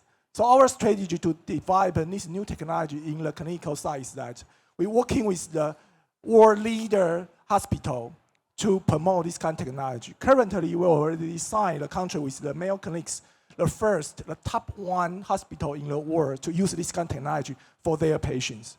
We're also working with the National Cancer Center East Hospital to use our technology to help their patient to make the better treatment decision. And in Taiwan, we are currently applying for the medical order to make every patient use our technology up to in the next half years of the 2025. Yeah, of course, in the Europe and in the Southeast Asia, we're working with the top hospital of them.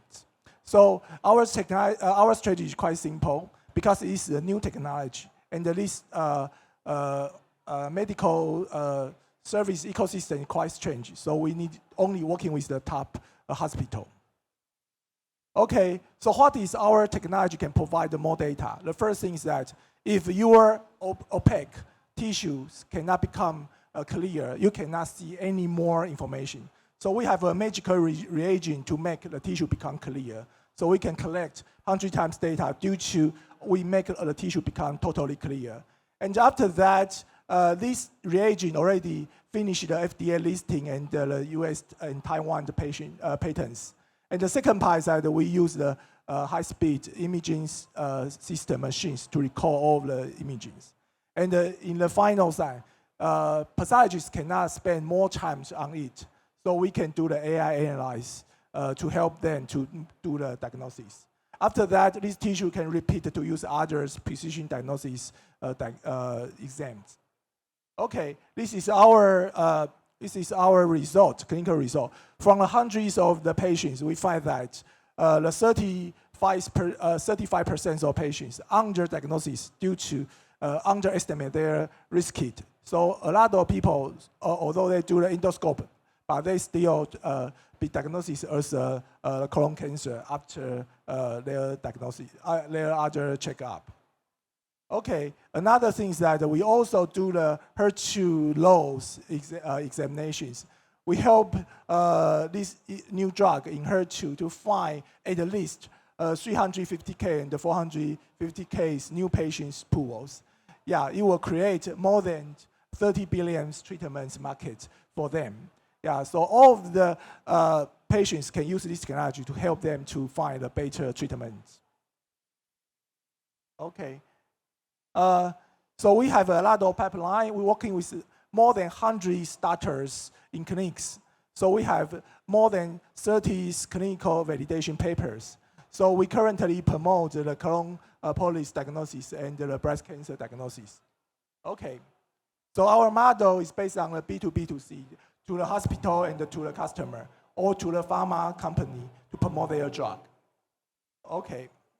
So I will drop this slide because we have all of the machines for this kind of service. And our teams includes myself and the medical leader and COOs. Okay. Yeah. So this is our fundraising plan because we need expand our central hospital to the United States and to Japan. So each of the central lab maybe need 3 million per year. Yeah. So we plan fundraise around 12 million US dollar. Yeah, we will divide it by the two stages. The first stage is in Taiwan. We would expand a small stage around the 4 million US dollar in Taiwan. And after that, in the next year, we will starting to another fundraising stage for another 8 million. Okay, thanks everyone. Yeah, we combine the biotech technology, ICT technology, and all the key opinion leaders together to promote a new technology in the clinical site. Thank you. Any question from investors and judges? Hi, thank you for the presentation. Yeah. I'm right here, by the way. Oh, okay. Yeah. Sorry. So I'm an amateur in this area. Yeah. So I have a question that might be a little basic, but what is the cost of the 3D diagnosis? And can't we just do like multiple 2D diagnosis to, sort of like reimburse, the quality of 3D diagnosis? Okay. Yeah. The first of all is that our data's volume is 100 times of the 2D diagnosis. That means that if you want to get the similar data from the 2D traditional ways, you need to cut 100 sections. Yeah. So if times by 100 sections, for example, in Taiwan, each of the diagnosis around cost 100K NT dollars. So that means that you need takes around 100K NT dollars per diagnosis. It is impossible. And the cost of the technicians spend is a lot. Yeah. So for our technology, we can save around 50% compared with the conventional way, 100 times cutting. Yeah. So we can provide more data, but with less cost. Thank you very much. Yeah. I'm Jeff. I got a couple of questions for you. Yeah. Is US your final destination market? Sorry, Yes. with time's up. So yeah, it's okay. We can keep following up.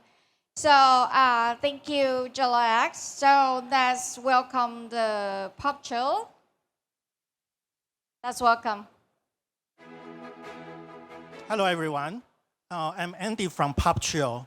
Popchill is a fashion luxury marketplace powered by AI technology. And before founding this company, we actually founded 3 other companies before. So the very first one was acquired by Groupon in 2010. And there are 2 other e-commerce companies went public. And Popchill is our 4th company.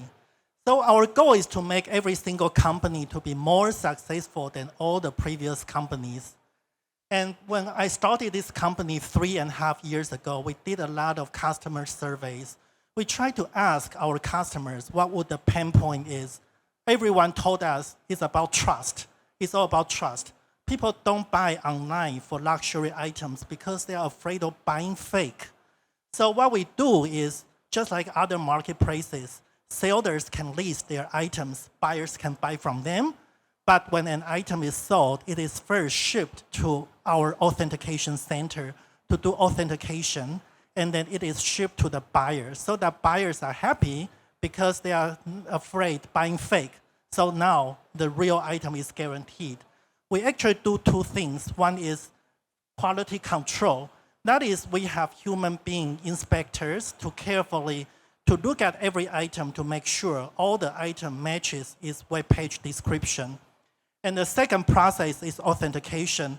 We rely on third-party technology. We take 20 photos, not regular photos, but we use microscope to take 20 photos, enlarged photos, and to send to their servers. And they will process that and use machine learning technology to tell us in real time if it is real or not. So we have been around for 3.5 years. For the first 1.5, we actually work on fundamental framework. Then the previous 2 years, we work on AI technology. We heavily try to use AI to lower our cost. Like what you can see on the left, we try to use AI, LLM, to do product review. For every listing, the product needs to be reviewed by AI. And also we use AI to detect suspicious message between buyers and sellers. For example, if they want to go bypass our platform to do transaction, we will stop them. On the right, I think what's more important is you should use AI to higher your conversion rate or revenue. So we do that. We try to improve our search algorithm and recommendation algorithm.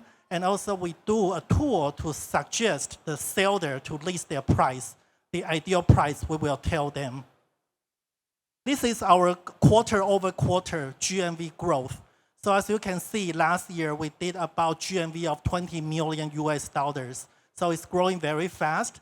And about 15% of GMV is cross-border. The blue one is Taiwan, the orange one is Hong Kong. And 15% of GMV is Taiwan to Hong Kong or Hong Kong to Taiwan. This is my last slide. So we actually have quite a few investors, and some of them invested at the very early stage, and some invested recently. But they all believe we have a team of strong execution. And right now we are operating in Taiwan and Hong Kong. We aim to become the leading player in Asia in marketplace like luxury fashion business. And so we are going to Japan, going to Singapore, and going to Malaysia very soon. Thank you. Anyone from judges?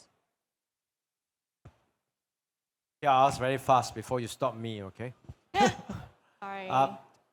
You help the sellers, you suggest a price for them. Yeah, right. Do you take a cut of the price you suggest, like 20% instead of charging a fee?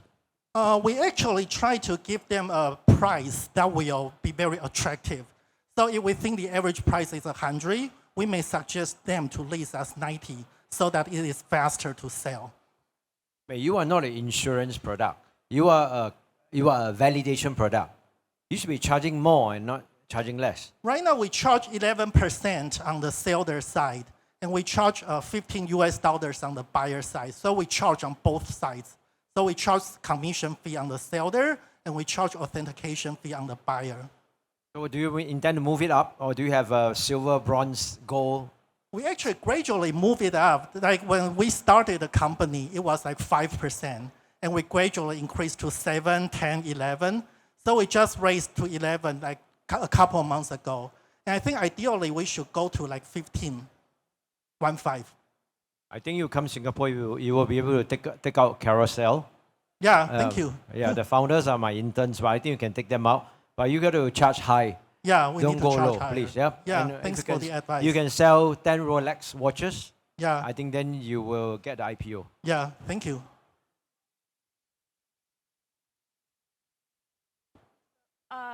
My question is, what's the difference in Taiwanese people to buy secondhand stuff online and offline, especially in the pricing and competition?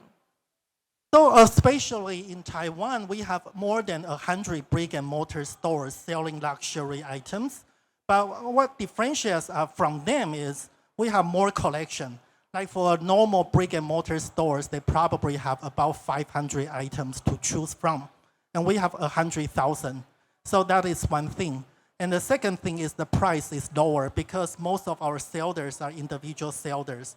So they don't need to pay rent, they don't need to pay for the salary, so they don't need to mark up. So the price is much lower. So that's the beauty of C2C. And the problem for C2C is usually the quality is not guaranteed. So we try to leverage our authentication process to solve this issue. Thank you. Another question?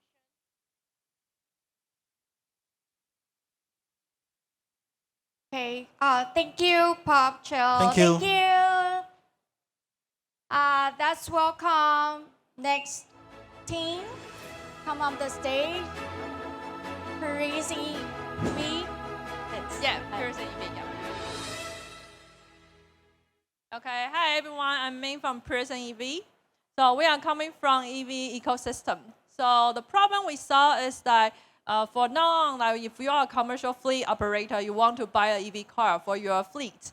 That is very problem statement is that you want to think about the range concern. No matter how far you can go, you're always thinking how 1 kilowatt hour, how many distance can bring for your business. So this problem is that EV range is concerned from the energy efficiency.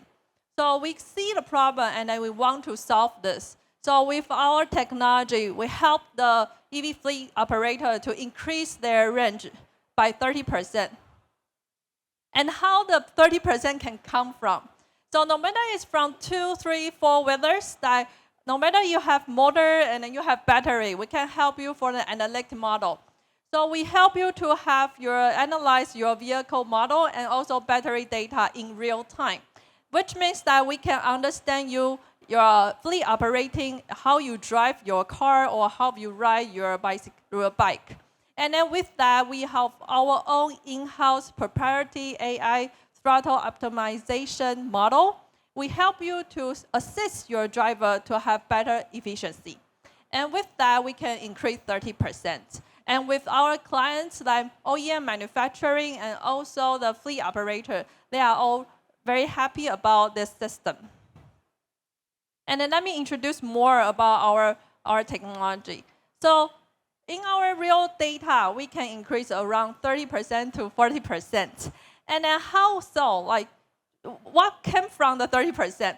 You can simply put that way. The motor efficiency can vary from 20% to 90%, which means if you always ride on the 90%, you can have more energy efficiency out from them. So our machine, our AI algorithm is always help you to drive your better motor efficiency zone. So that's how you came from 30%. So this is our own real data. Our company started from 23. We already have commercial customer for 10 different POC projects. And we already have 2 buying customers from Taiwan. And our target is fleet operator. If you are EV fleet operator, you can use the platform. If you are EV OEM manufacturer, you can talk us with the software licensing. So like I said, we from 23 and we have 2 customers from Taiwan. Already currently now like India and Japan, we have the POC people is currently running our testing, how many energy efficient they can bring out from our platform. And then for the 4-wheeler customer, we cooperate with Taiwan Formosa project. So our growth roadmap will be going from fleet operator and a scale from OEM manufacturer. That will be our strategy. So our team is coming from EV ecosystem background. My co-founder is doing EV battery for more than 10 years. And I'm coming from the motorcycle at 10 years business side. And then we have also our in-house AI technology people. It helps us to build an AI software. So like I said, we do have our own in-house proprietary AI model and also algorithm. And then we do ESG align and also AI first. So talk with us if you are interested with the EV energy saving, and then you can scan our QR code and then we can connect afterward. Thank you. Thank you. Any question from judges?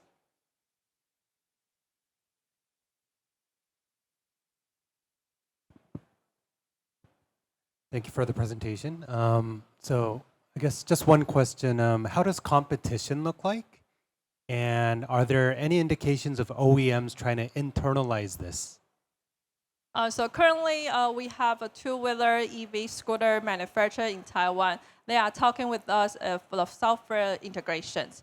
So currently we are talking to provide software development kits and then to integrate with their motor controller. So that will be the case. And the competition will be like not in really direct, because for the direct technology, currently we are still not yet to looking from market. But for the indirect, for example, for the motor controller or powertrain, they are coming from a very big, large company. Maybe someday they will think about this kind of things they may choose to develop by themselves. So that will be an indirect competition from different perspectives.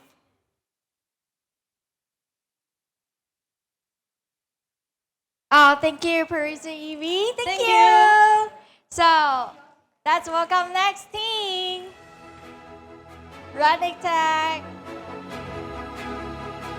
Hi everyone, I am Michael Wang, the founder and the CEO of RuningTech. And we are an IC design company in Taiwan, and we focus on the energy saving and cost-effective chip solutions for satellite communications, 5G base stations. And currently, the 5G deployment is slow because the traditional base stations are too expensive. To reduce the cost, Open RAN base station is a new trend for 5G, and it allows small vendors to this market. So we try to provide the chip solutions for those Open RAN vendors. And satellite communication is also very important. It can be used for transportation, your mobile device, and even the IoT device.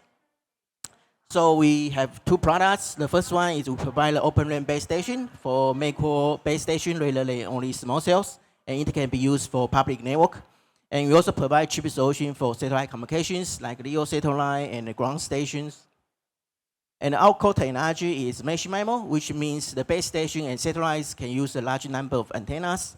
And by using our chip, we can provide energy saving, larger coverage, and better performance. And we have our mesh MIMO FPGA solution right now, and we have some paid customer. And for the energy saving, we can provide about 30 to 60% power saving for each base station, and we may extend up to 2 times battery life for each cell phone. And in Taiwan, it's about 1 billion degree power saving per year. So more country, more power saving.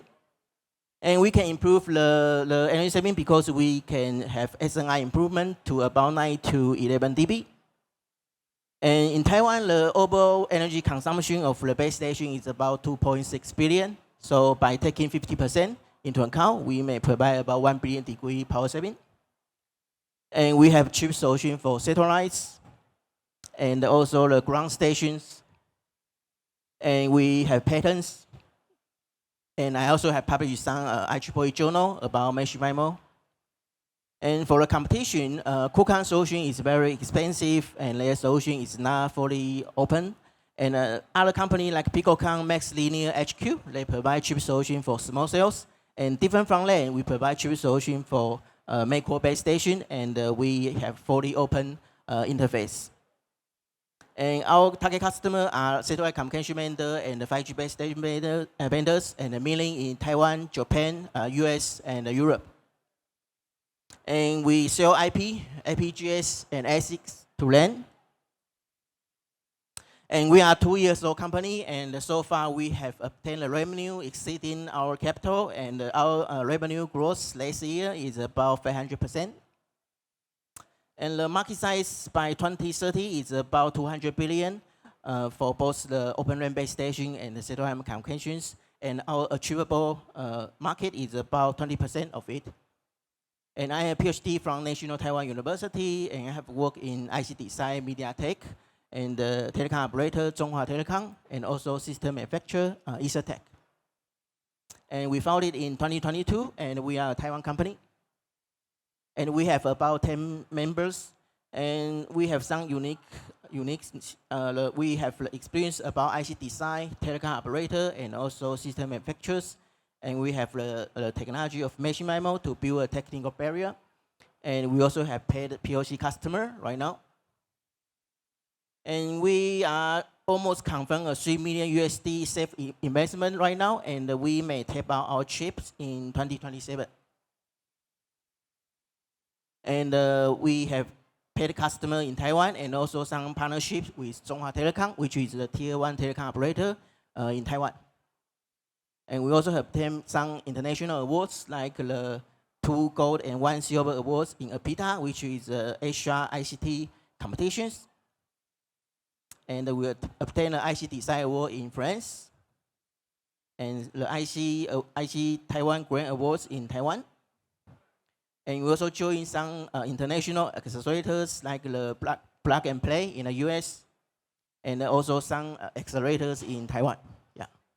So for the contribution, we try to reduce the base station cost to popularize 5G and 6G. And second one, we try to provide significant energy saving for ESG.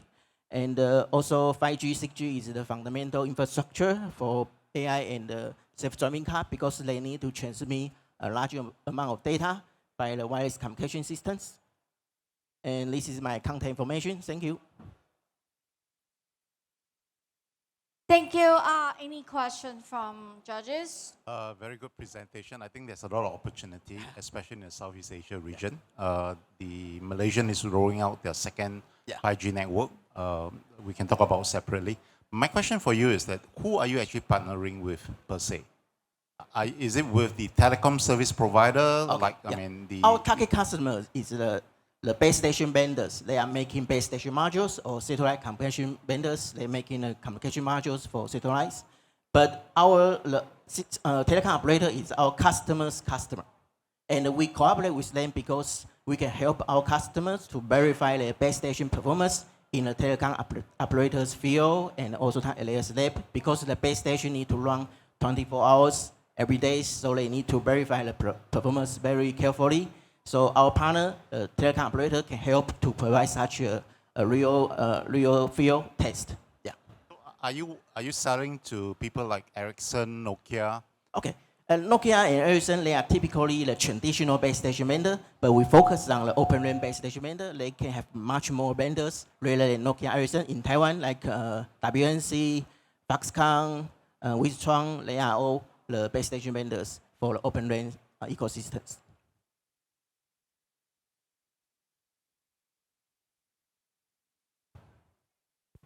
Thank you. Thank you, Renitech. So let's welcome next team. Hey, good job. Podcast.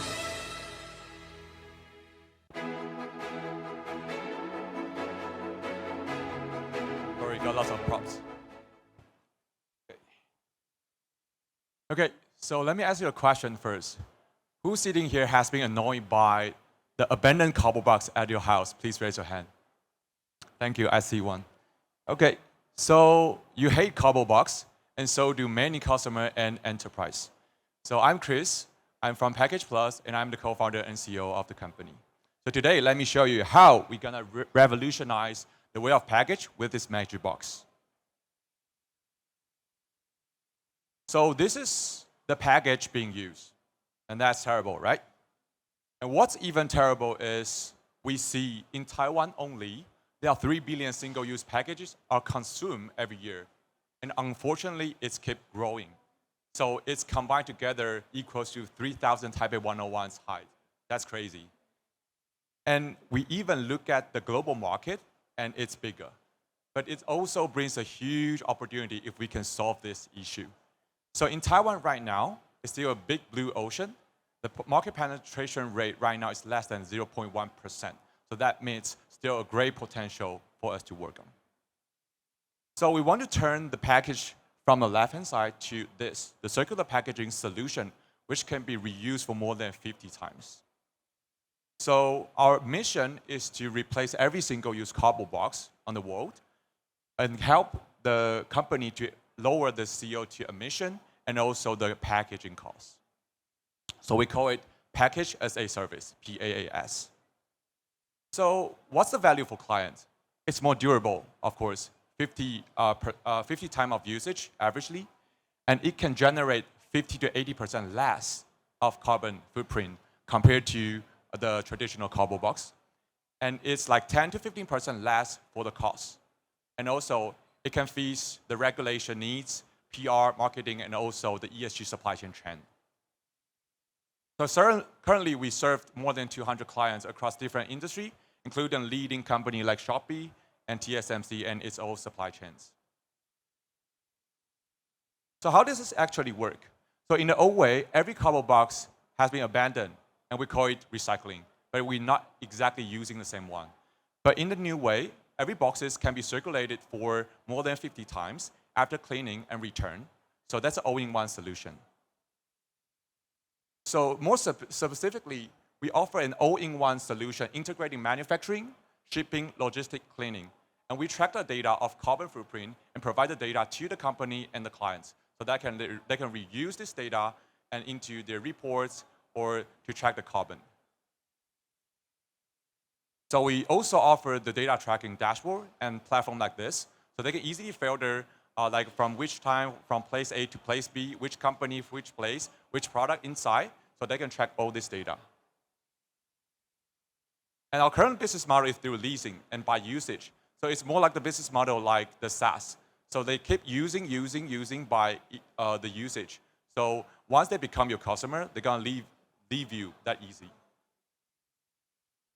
And not only for the environment-friendly solution, we only outsource the cleaning part to those minority and NGO to help them have the working opportunities. So this also contributes to the ESG efforts that we bring on the table.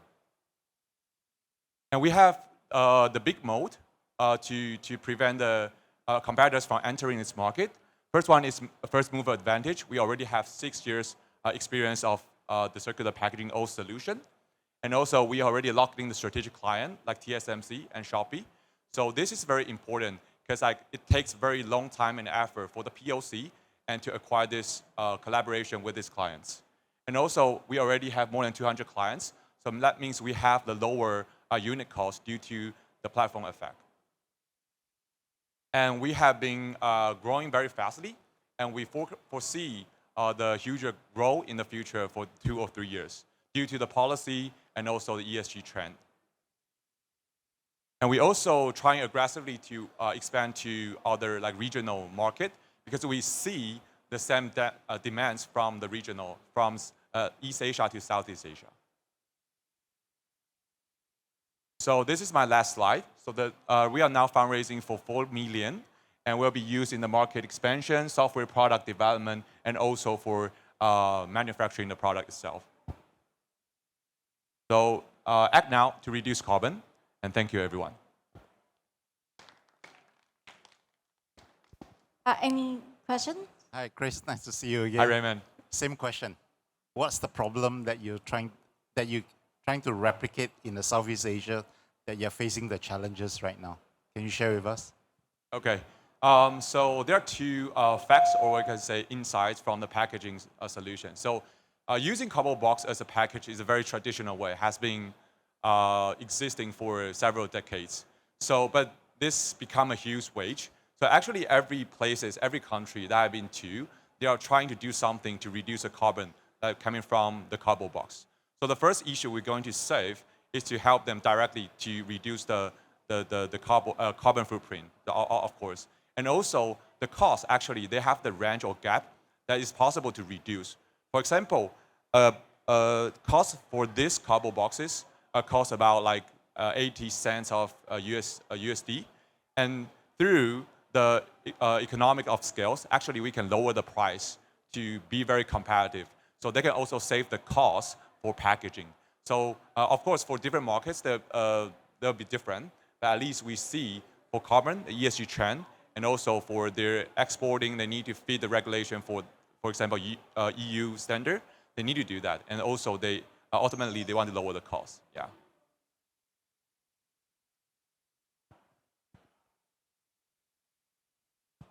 Yeah, don't stop me, please. Yeah. You know, you are actually creating a new category itself. Yes. You are doing the work, the beneficiary is a category, but the person who pay you the money, doesn't get the best value, doesn't receive the biggest value. So there's dichotomy there. I don't know what's your point of view on that. Okay. So yeah, that's a good question. So actually, for example, we work with TSMC in its whole supply chain. So actually, it's TSMC's client pays for the boxes. So what they get benefited from this solution. So first of all, they are forced to do that kind of, because if they don't follow their policy, they're gonna like being replaced. And secondly, actually, we offer them like the similar price range, so actually they can afford it. It's not like very different. You know, Chris, this is an old business, right? Yeah. I think move away from value-based pricing to volume-based pricing. Yeah. So make people pay for the volume. Yeah. So actually, one more value is like we can track the data here. So this is a QR code. That means we can track every single mark in the circulation. So let's imagine, like for example, before the client and the supplier, they cannot know the turnover rate of inventory. But now due to we track all this data, so actually we provide this for the value add-on. So actually we're trying to launch the SaaS service in the future. Thank you. I think time's up. Thank you, package.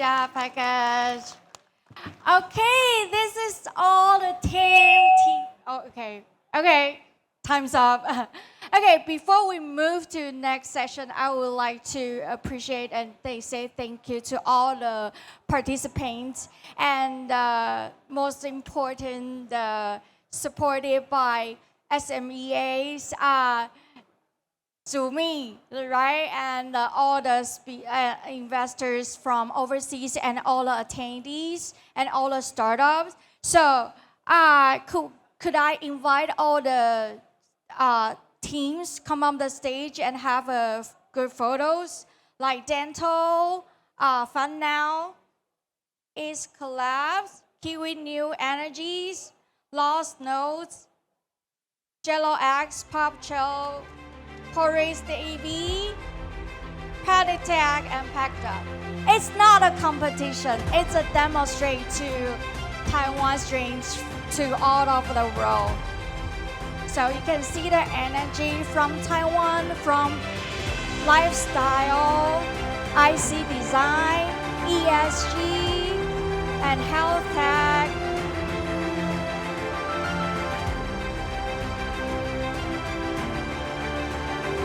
Do we have all 10 teams?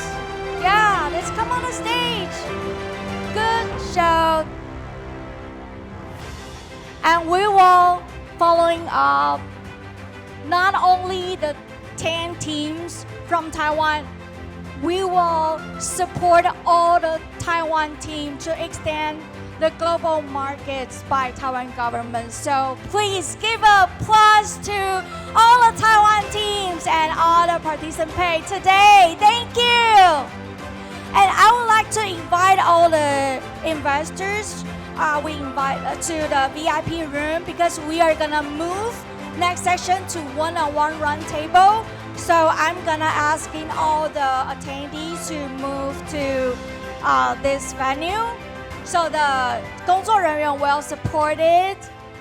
Thank you all.